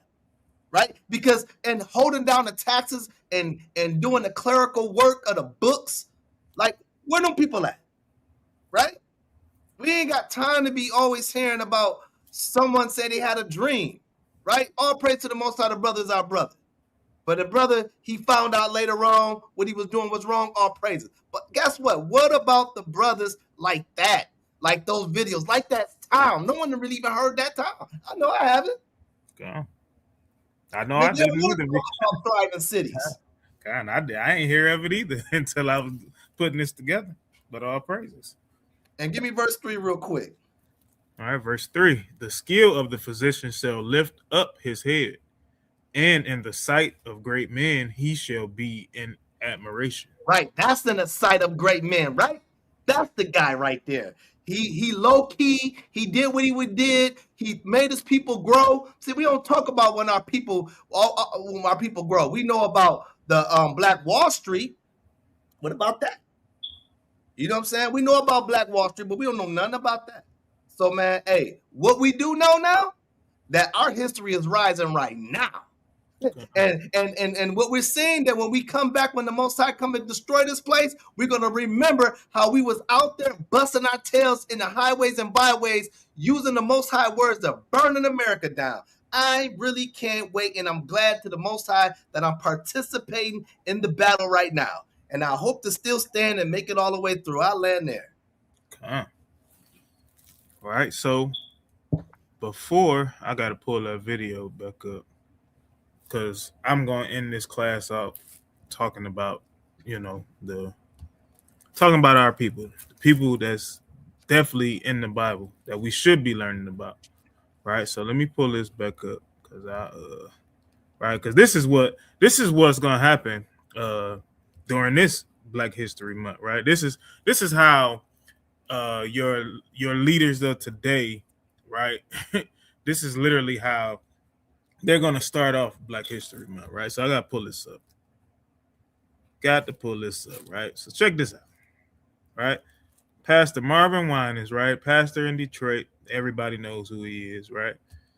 So I'm asking you, Perfected Church family and friends, will you stand in faith again? Will you believe again that our God is able to do exceeding abundantly above all we could ask or imagine? February 1st, Sacrificial Sunday. This is our moment. Returning your seed of 1 week's salary, making February 1st a day of record giving. We can and will do this together. The miracle on Woodward and 7 Mile. Our new home awaits. Let us step into our destiny together. So I'm asking. So that brother on the first day of Black History Month, right? He's saying, hey, give me, everybody in here, give me your whole week's salary. You get paid, give it to me. Right? Forget it. Hey, rent due on the first. Right? If you don't have rent, mortgage due. Right? Something. Right? You got different bills that's due at the beginning of the month. And he says, hey, don't pay that. You give it to me. Give it to me so that we can build this church that they've been building on 7 Mile and Woodward, man, since I was little. For sure, at least in my teenage years, they've been building that church for about 20 years, man. God. And this dude say, hey, give me a 1 week salary. Man, please. That's so huge, dog. Like a mile wide church. Man, please. Like, man, that's how they starting out. That's your Black History Month, right? God. So you want to support your black pastors. Hey, don't be. Hey, I'm just here to tell you, don't be a fool. Negro Israelites, man. All right.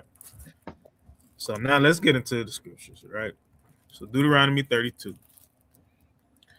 All right. And start at read verse 7. All right, just the book of Deuteronomy, chapter 32 and verse 7. Remember the days of old. Consider the years of many generations. Ask thy father, and he will show thee. Thy elders, and they will tell thee. All right, so we got to remember the days of old, right? And we got to consider the many generations that passed, right? So now, when we consider in these many generations, right? So now let's go. Let's go. We're going to Sirach 44. We're starting at 44, right? And remember, y'all, this is why I said that it's going to be quite a bit of reading here, but that's okay. Right? So we're starting right here, chapter 44, and let's start at verse 1. All right. This is the book of Sirach, chapter 44 and verse 1. Let us now praise famous men and our fathers that beget us. Mm-hmm. The Lord have wrought great glory by them through his great power from the beginning. All right. So when we talk about Black History Month, how the world sees it, they do it to honor their great men, which is why you get the same people all the time. You know, Muhammad Ali, so on and so forth. All of these people, right? The women too. You know, Madam C.J. Walker, so on and so forth. But now what we're going to do here is we're going to literally give our people their just due. Right? So keep going. All right. Verse 3. Such as did bear rule in their kingdoms, men renowned for their power, giving counsel by their understanding, and declaring prophecy. Leaders of the people by their counsels, and by their knowledge of learning meet for the people. Wise and eloquent are their instructions. See that? Wise and eloquent are their instructions. Leaders of the people, right? Wasn't just talking about people that Esau set up, right? When Esau gave his decree and said, "No, we ain't doing no Negro Week, right? We're gonna give it a month, and we're gonna give you everybody we want you to celebrate." Right? Instead of doing exactly what Sirach is saying, right? Sirach is recognizing the people, the leaders of the people, right? The ones that declare prophecy, right? Keep going. Verse 5, such as found out musical tunes and recited verses in writing.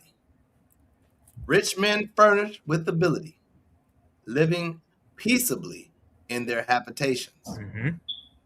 All these were honored in their generations and were the glory of their times. Right, so now, keep going. There be of them that have left a name behind them, that their praise might be reported. Right, so this is why the book of Proverbs says, hey, having a good name is better than silver and gold. Right? Go ahead. Verse 9, and some there be which have no memorial, who are perished as though they had never been, and are become as though they had never been born, and their children after them. Right, so hey, some of them, hey, they don't even have a memorial. Right, so let's go. Let's jump down to verse 16. Verse 16, Enoch pleased the Lord, and was translated, being an example of repentance to all generations. Right, we're not going to go too deep into Enoch, but we know what it was. Right, he was translated. Right, he was caught up by the chariots, and he went to be with the Most High. Right, simple. Hey, he pleased the Lord. That's all we need to know. Right, that's all we need to know. Keep going. Noah was found perfect and righteous. In the time of wrath, he was taken in exchange for the world. Therefore was he left as a remnant unto the earth when the flood came. Mm-hmm. An everlasting covenant was made with him, that all flesh should perish no more by the flood. Right, so name me one person that's given unto us in Black History Month that got a story like this. Name one that the Most High came down, that not necessarily came down, right, but that made an everlasting covenant with him. Because underneath all of these so-called heroes that's given unto us, hey, all flesh still perish to this day. Right? Go ahead. All right. 19. Abraham was a great father of many people, and in glory was there none like unto him, who kept the law of the Most High, and was in covenant with him. He established the covenant in his flesh, and when he was proved, he was found faithful. See that? And we know exactly how he was proved. Right? When he was going to do what he did with his son. Oh, I didn't mean to do that. 44. Go back to that view chapter. All right, so verse 21. 21. All right, verse 21. Therefore, he assured him by an oath that he will bless the nations in his seed, and that he will multiply him as the dust of the earth, and exalt his seed as the stars, and cause them to inherit from sea to sea, and from the river unto the utmost part of the land. Okay, go ahead. With Isaac did he establish likewise for Abraham, his father's sake, the blessing of all men, and the covenant, and made it rest upon the head of Jacob.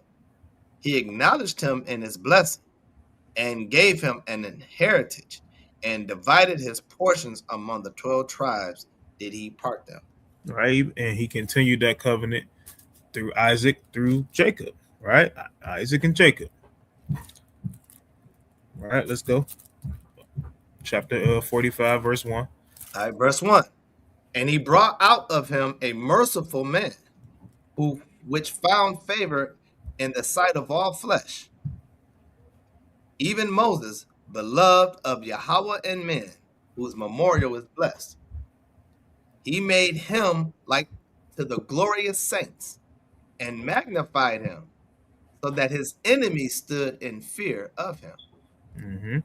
By his words, he caused the wonders to cease, and he made him glorious in the sight of kings, and gave him a commandment for his people, and showed him part of his glory. See that? He gave, like, this is, imagine being the one that's chosen to give the law of the Most High God to the people, right? We just read it, and not us, knowing that we Israelites, but just people in the world. We just read this thing and we take it as a story, right? We take it as something that's old, but this is glorious to be literally, they call him the lawgiver, right? To be the one to give this, to teach an entire nation of people on how to keep a law, right? To give it to them, literally, over 600 commands. Just imagine that. And he was the first, right? He was literally the first in that time to receive that on that mount. Hey, he's so important that he's the guy that wrote the 5 important books of the Bible. Okay. No credit to that. Okay. Nobody talks about that during Black History Month. Let's keep going. Let's go to the next brother. Jump down to verse 6.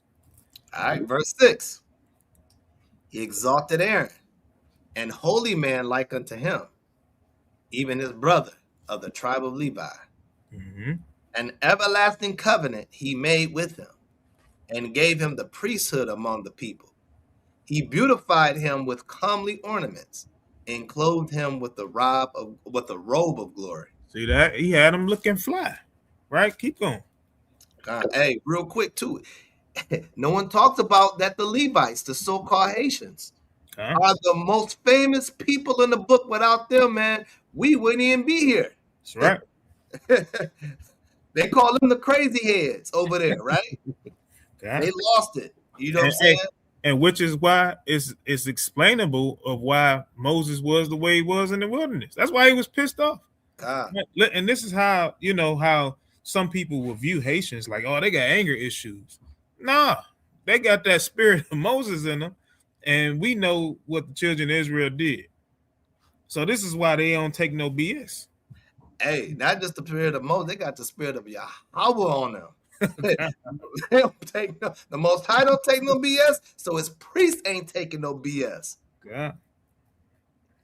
Let me read 8 again. He put upon him perfect glory, and strengthened him with the rich garments, with breeches, with the long robe, and the ephod. Okay, now let's go down to verse 15. This is still on Aaron. All right. Verse 15. Moses consecrated him and anointed him with holy oil. This was appointed unto him by an everlasting covenant, and to his seed, so long as the heavens should remain, that they should minister unto him and execute the office of the priesthood and bless the people in his name. He chose him out of all men living to offer sacrifices to the Lord, incense and a sweet savor, for a memorial, to make reconciliation for his people. See that? This is what he chose Aaron for. Like he said, this is when Micah Allah literally just said that without them, we wouldn't be here. We wouldn't, right? Because who's going to offer the sacrifices on our behalf? Okay. Who's going to bring the doves? Who's going to bring these rams of the first year without blemish? Who's going to do that? Right? Nobody was set up to do that except, right, the Levites, except Aaron and his children. Right? Nobody else. This is a praise. Remember, it started out in verse 44. Let us praise famous men. Right? So these are the men that the Most High set up. These are the men that we should be giving they just due. Now, I know Martin Luther King. I know goddamn Malcolm X. Right? Not none of them. Right? Now, did them brothers try to do something for their people? Sure. But they ain't do this. They didn't do this. You know what I'm saying? So now they had the power, but not the spirit. Okay. Let's jump down to verse 23.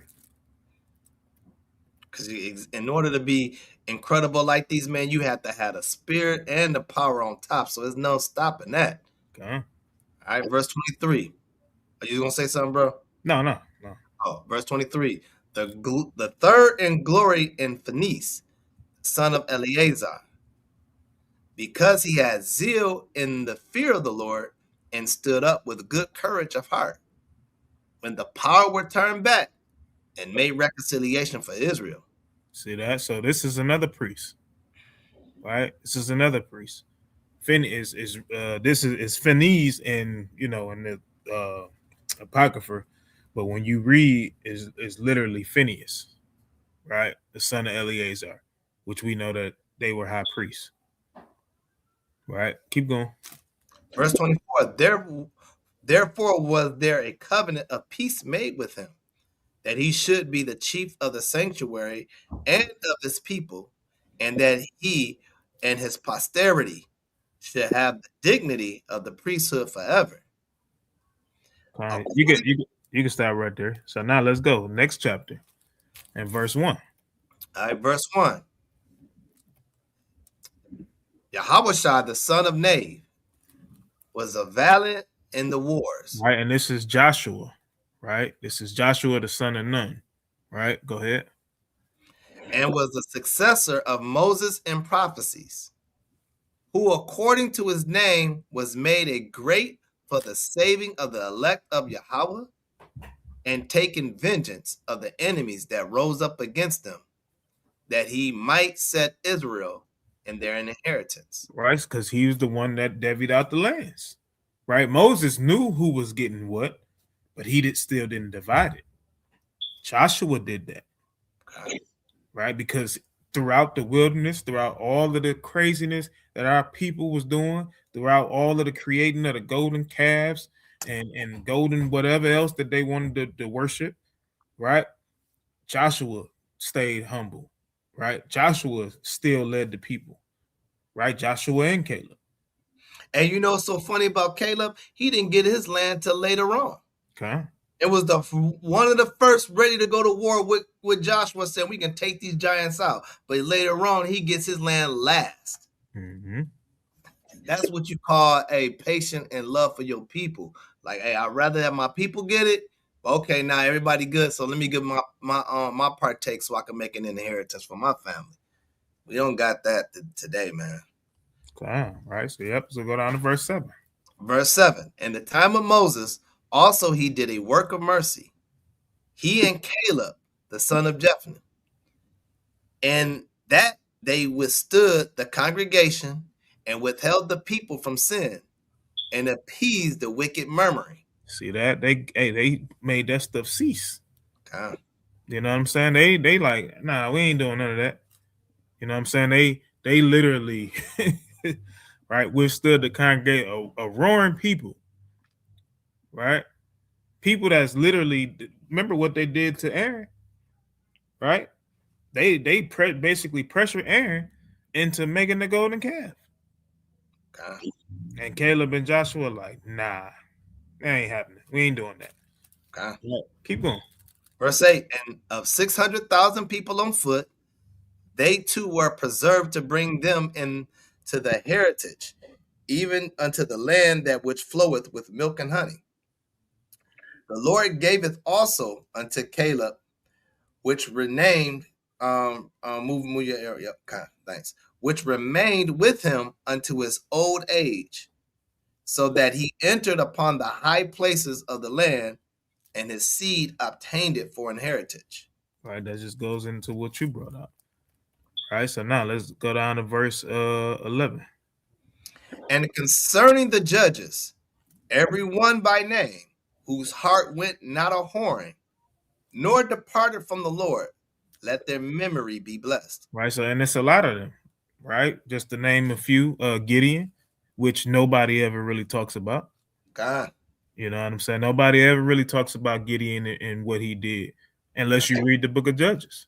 Okay. Right? Most high willing, we'll do a class and bring that stuff out. You know what I'm saying? You got Gideon, you got Jephthah, that's spelled, right?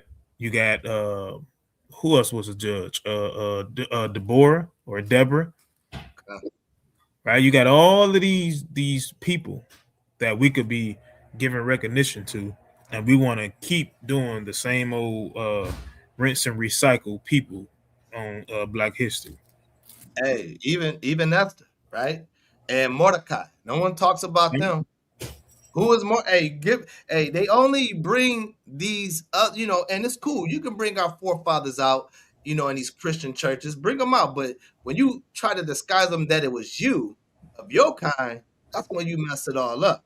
Because like, hey, Mordecai, you and Esther, and we're going back to the Apocrypha, Judith, you know what I'm saying? These powerful women, you know what I'm saying? The list go on and on. Okay. All right, you could go to verse 13. All right, verse 13. Samuel, the prophet of the Lord, beloved of his Lord, established a kingdom and anointed princes over his people. Prince. And what does that mean? He established the kingdom, right? Who did Samuel set up? Right? We know that he eventually set up David, right, to be king. You know what I'm saying? Eventually. Right? And he didn't hold no bar, even with David. When David went off, he went right to him and checked it. Right? He went right to him and checked him like, hey, you know, what would you do if this man did this, and that? And he literally told him, hey, you that guy. Right? So he like, hey, no holds bars with Samuel. Salakia, I think that was Nathan. That was Nathan that went to David? If I'm not mistaken, I think it was Nathan. Okay, Khan. I came to him and talked to him. Khan was lucky on that. But keep going. Verse 14. By the law of the Lord, he judged the congregation, and the Lord had respect unto Jacob. By his faithfulness, he was found a true prophet, and by his word, he was known to be faithful in vision. He called upon the mighty Lord when his enemies pressed upon him on every side when he offered the sucking lamb. All right, we can jump. Okay. Let's go to the next chapter, right? Khan, you're right. Here go Nathan right here. Okay, Khan. All right, verse 1. And after him rose up Nathan to prophesy in the time of David, as is the fat taken away from the peace offering, so was David chosen out of the children of Israel. He played with lions as with kids. See that? As a kid, playing with lions. Man, please. I don't even want. Y'all already know we ain't playing with no lions. We don't even care if it's a baby lion. We ain't playing with it. God. that thing gotta. Hey, we gotta get away from that. God. Hey, and also that is also referring to him also fighting them because he was protecting them lambs. And we ain't playing. We like you said, where in the world that we with our bare hands that we about to rip open? Exactly, man.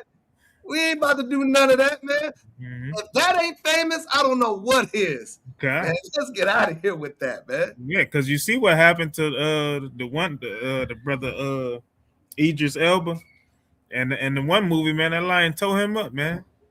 God. And the lion would have killed him. Yeah, absolutely. Man, verse 4. Slew he not a giant when he was yet but young?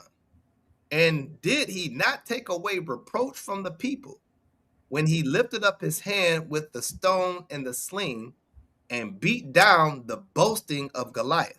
Right, he whooped on a giant. Right, go ahead. For he called upon the Most High Lord his right hand to slay that mighty warrior and set up the horn of his people. See that? He set up the horn of his people through David. Right? These are men that should be praised, right? Let's go down to verse 12. Right. And it behooves everybody to just read through these. You know what I'm saying? You can kind of, they summarize and everything, but you can just kind of, get a feel for the brothers, because there's many more that wasn't mentioned. You know what I'm saying? Like when they mention the judges, it's individual judges that you should go and read about. Okay. Right? Verse 12. Verse 12. And after him rose up a wise son, and for his sake he dwelt at large. Mm-hmm. Solomon reigned in a peaceable time and was honored. For Yahweh made all quiet round about him, that he might build an house in his name and prepare his sanctuary forever. Right, so he's basically, Solomon had a taste of the kingdom. Right, he had a taste of the kingdom. He was the wisest king. Right, he was the wisest king. Keep going. How wise was thou in thy youth, and as a flood filled with understanding. As a flood filled with understanding, he had that knowledge, man. He had the knowledge to discern what to do, what not to do, how to judge righteously. Right? That's why when them women came to him with their BS, he like, hey, just cut the boy in half and y'all both can take it. Y'all can both take him. God. You know what I'm saying? Like he was given that. All right, let's go down to verse 23. God.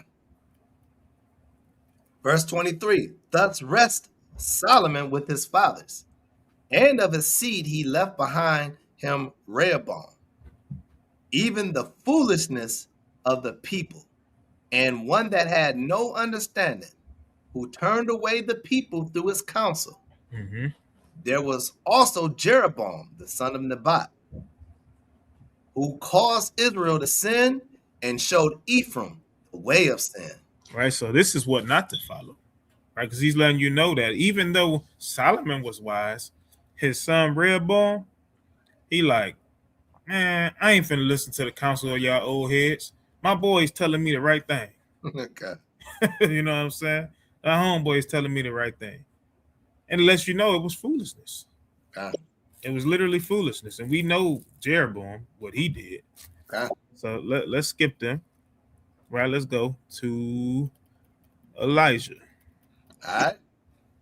This is 48 in verse 1 in the book of Sirach. Then stood up Elijah, the prophet as fire, and his word burned like a lamp. Mm-hmm. He brought a sore famine upon them, and by his zeal he diminished their number. By the word of the Lord he shut up the heaven, and also 3 times brought down fire. See that? 3 times. Who has ever been given the power to do that? Okay. Right? Which one of these people during February 1st to February 28th been given the power to do that? The fire that they bring is them getting set on fire from Esau. That's about the only fire that they can bring up. God. All right, verse 4. All right, verse 4. O Elijah, how wast thou honored in thy wondrous deeds, and who made glory like unto thee? Mm-hmm. Who didst raise up a dead man from death, and his soul from the place of the dead, by the word of the Most High? Right, so you can skip that. Let's go on verse 12. All right, verse 12. Elijah it was who was covered with the whirlwind, and Elisha was filled with the Spirit. While as he lived, he was not moved with the presence of any prince, neither could any bring him into subjection. All right, so he got that double portion of his father's spirit, right? When Elijah was taken up. All right, go ahead. No word could overcome him, and after his death, his body prophesied. Mm-hmm. He did wonders in his life, and his death were his works marvelous. See that? So these are men, and this is just a few. Right? You got a slew of prophets, right? Actually, no, there's some more that's listed. My bad. I'm cutting it off too soon. Verse 17. All right, verse 17. Ezekiel fortified the city and brought in water and brought in water into the midst thereof. He digged the hard rock with iron and made wells for waters. Mm-hmm. And in this time, and Sennacherib Cherub came up and sent Rabses, whatever. I don't know who that was. Whatever. Rabses. That's it. Yeah. You can go ahead. That's the best we can do right now. And lifted up his hand against Zion and boasted proudly. Then trembled their hearts and hands, and they were in pain as women in travail. Mm-hmm. But they called upon the Lord, which is merciful, and stretched out their hands toward him. And immediately the Holy One heard them out of heaven and delivered them by the ministry of Isaiah. Okay. All right, so go 22. He smote the most of the Assyrians, and his angel destroyed them. For Ezekiel had done the thing that pleased the Lord, and was strong in the ways of David his father, and Isaiah the prophet, who was great and faithful in his vision, had commanded him. Right, and it wasn't Ezekiel, this is Hezekiah. Khan. So this is Hezekiah. All right. So keep going. Hey, I'm glad you said it, because I was thinking like, hold on, Isaiah wrote before Ezekiel. I'm glad you cleaned it up. I'm just flowing with it. Glad you cleaned that up, brother. God. Verse 23. In his time the sun went backward and lengthened the king's life. See that? So how many people that you know that done this? Right? How many people in the month of February done this? They can't. God. They can't do this for nobody. They can't give nobody life. Only the Most High can. God. Right? And Hezekiah is one that can literally witness that and give that testimony, which we see it written here. God. All right, go ahead. All right. He saw by an excellent spirit that should come to pass at the last, and he comforted them that mourn in Zion. He showed what should come to pass forever, and secret things or ever they came. All right, so real quick, we're gonna get through these. Just a few more. Right, so we're gonna read verse 1. All right, verse 1. The remembrance of Josiah is like the composition of the perfume that is made by the art of the apothecary. It is sweet as honey in all mouths, and as music at a banquet of wine. Verse 2. He behaved himself uprightly in the conversion of the people, and took away the abominations of iniquity. All right, so he did this as a young man, right? Remember, Josiah he was one of the youngest kings, right? And he tore down all of those groves that our people had set up. He was like, man, we getting this crap out of Jerusalem, right? This ain't supposed to be here. Right? How was he? 8 years old or 7, something like that? He was 8. He was 8. Yep. Verse 4. All right, verse 4. All except David and Hezekiah and Josiah were defective, for they forsook the law of the Most High. Even the kings of Judah failed. Right, so we all know the story that we failed eventually. Right, keep going. Therefore, he gave their power unto others, and their glory to a strange nation. Right, we know that's who? The Babylonians. Right, go ahead. They burnt the chosen city of the sanctuary and made the streets desolate, according to the prophecy of Jeremiah. See that? According to the prophecy of Jeremiah. Go ahead. For they entreated him evil, who nevertheless was a prophet, sanctified in his mother's womb, that he might root out and afflict and destroy, and that he might build up also and plant. See that? So from his mother's womb, he already knew. This is why he told Jeremiah what he told. From the mother's womb, I knew thee. All right. Verse 8. It was Ezekiel who saw the glorious vision, who was showed him upon the chariot of the cherubims. And for he made mention of the enemies under the figure of the rain, and directed them that went right. All right, so Ezekiel even saw these chariots. right? What they look like, describe them down to the best of his ability, right? Verse 10, and this is the last one. Verse 10, and of the 12 prophets, let the memorial be blessed, and let their bones flourish again out of their place. For they comforted Jacob and delivered them by a short hope. Right, these are the 12 prophets, right? We know, Habakkuk, Micah, Zechariah, so on and so forth, right? All of these men, these are who we should be giving that praise and glory and honor to. You know what I'm saying? Outside of the Most High, right? We know that he gets the praise, honor, and glory first, right? First and foremost. Because as we can see, Sirach went ahead and said, hey, let us now praise famous men. Right? Let us celebrate Black history. This is what we would say in today's time. You know what I'm saying? So, hey, all praise to the Most High willing brothers and sisters, was edified. I definitely, found some things out. I think that was definitely pretty cool. You know what I'm saying? That stuff in forgot the name of it already. Mound Bayou, right? Mississippi. You know what I'm saying? So, hey, man, all praise to the Most High. Like I said, it's good to be back here again. And that's all I got. Hey, let me bring out two more real quick before we close it out real quick. Let me get Sirach 6 and 34 real quick. You know what? I make that one last because that'll be the shortest one. I'm going to make this ain't going to be long. I just want to bring this out. This came to memory. Let me get Acts chapter 7. Start at verse 14. All right. Acts 7. You said 13?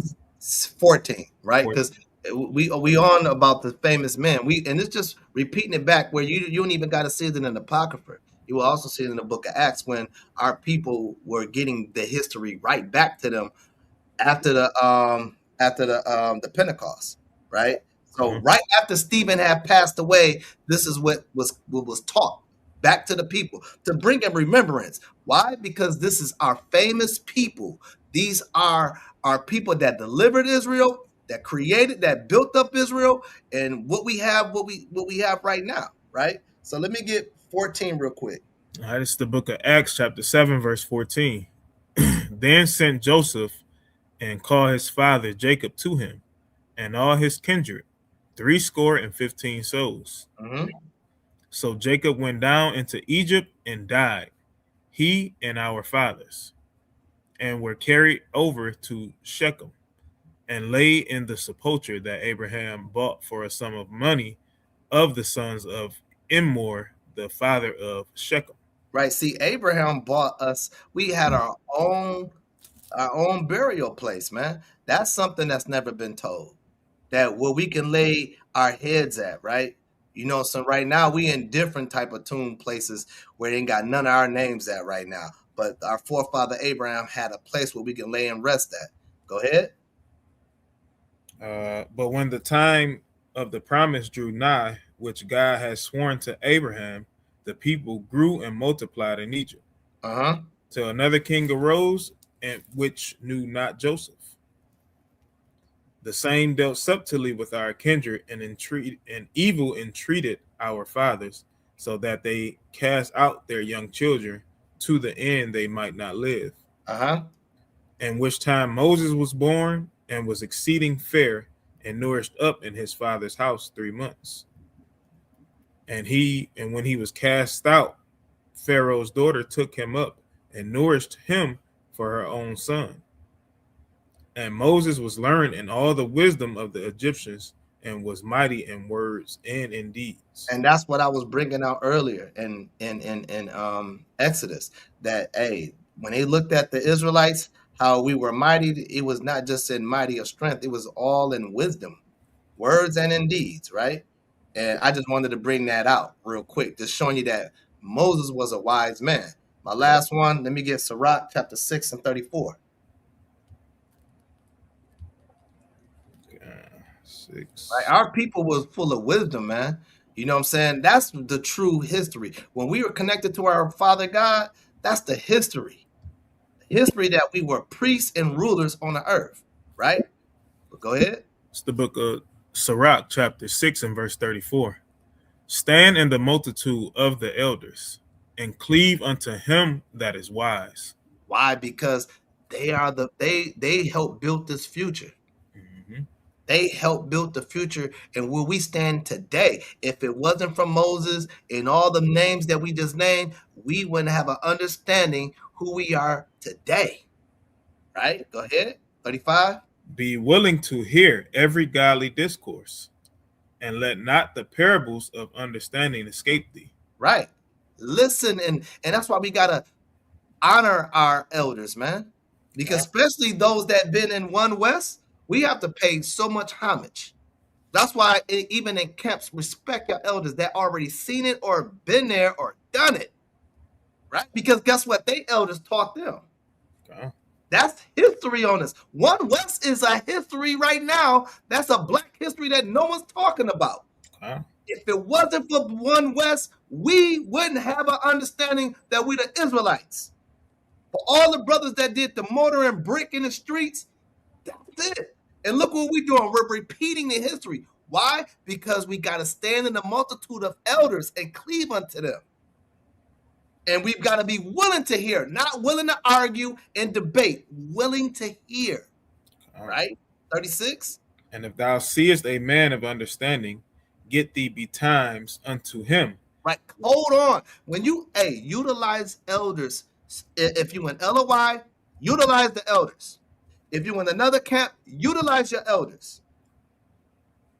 Because they're going to help you see things that you don't even imagine. And they're going to be able to tell you stories where you didn't even think of. And then it's going to put wisdom in your spirit. You never forsake the elders. You crazy if you do. Take the criticism when the elders give it to you. Why? Because that should build you up to be a better man or a woman. That's right. Don't take it in offense. That's why it says, stand in the multitude of elders and cleave, and be willing to hear every godly discourse. No matter if they tell you what you're doing right or wrong. Learn from it. Don't argue it. Just say, all right, come, got you. This is our history, man. Go ahead. And let thy foot wear the steps of his door. Right, go ahead. Let thy mind be upon the ordinances of the Lord, and meditate continually in his commandments. He shall establish thine heart, and give thee wisdom at thy own desires. That's it. That's why I hold on to an elder. Even if it's an elderly sister. If it's sisters that's dealing with sisters and they elderly, take heed. Don't be feeling like you know better and you can do better, man. This is why this is our history. Our history of black people, of so-called black people, Israelites, is that we took heed to the elders. And that's what we got to do today. We can't act like we know it all because we know a little bit of precepts. Hold on to these elders because you don't know what you think you know. It's more to learn. All right, now land there. Hey, all praises, man. All praises. Right, so just one announcement. Let me pull this up real quick. And it's just, the Passover, right? April 1st of what we call 2026, right? We're going to be celebrating in Newark, New Jersey. If you're not a part of LOI and want to attend, email us at loigatherings@gmail.com. Right, and just RSVP, with however many will be coming with you. You know what I'm saying? So, hey, join us if you can. If you're not, keeping it on your own, join us so we can bring in, the Lord's feast day. You know what I'm saying? This is the day that we serve the Most High, and then we enjoy each other. Right, serving the Most High comes first. We got to do this to be obedient. And then we can have the laughs and the giggles and so on and so forth. You know what I'm saying? But, hey, I just say that to say Shar Shabbat. Again, I hope this was edifying. Good to be back. And all praises to the Most High. Shalom, y'all. Oops. Spacious air, reflecting the way of life under the Florida sky. Even the lobbies funnel in the great outdoors.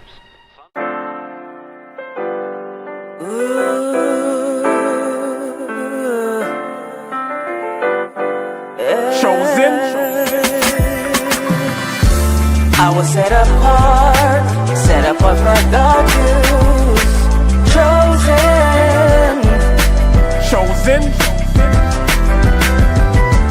I was set apart for God's use. Formed in His image. Chosen. They say the chain of Shaitan is not that strong. They say his time is running out, he ain't got that long. They say murder, murder, kill, this is not that song. Said I won't amount to nothing, they got that wrong. Cause I was set apart and I was shown the light. And if I get the kingdom, I'll be clothed in white. 1/3 will be delivered and the rest were blinded. Their fate is set in stone, what you ain't read the fine print? Christ is gonna give a crown to us. In the end we'll have the nations bowing down to us, with their faces to the ground to us. It's the truth, as crazy as it sounds to us. Jacob forever rules, and we're his precious jewels. Showed us love and patience, put us above the nations. And that's the gospel, thank God for choosing me. Bad news for you, it's really good news for me. I was set apart for God's use. Chosen. I was set apart for God's use. Formed in His image. Let me tell you why. We have a different kind of shine, a different kind of mind. The rhythm's not the same, we're on a different type of time. With a different kind of pace, a different kind of race. The season's not the same, we have a different kind of taste. A different kind of salt, we are so not them. Got my sword and my shield, man, I'm so locked in. And when I came to serve Yahweh, I put my whole heart in. So I can't sit calm, I'm no Martin. And that's a reach, y'all, chosen to teach y'all.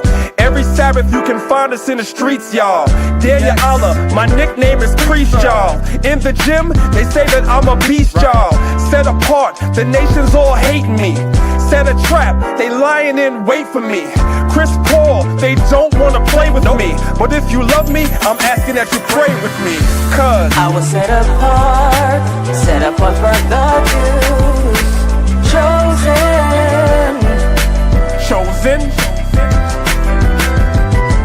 I was set apart for God's use.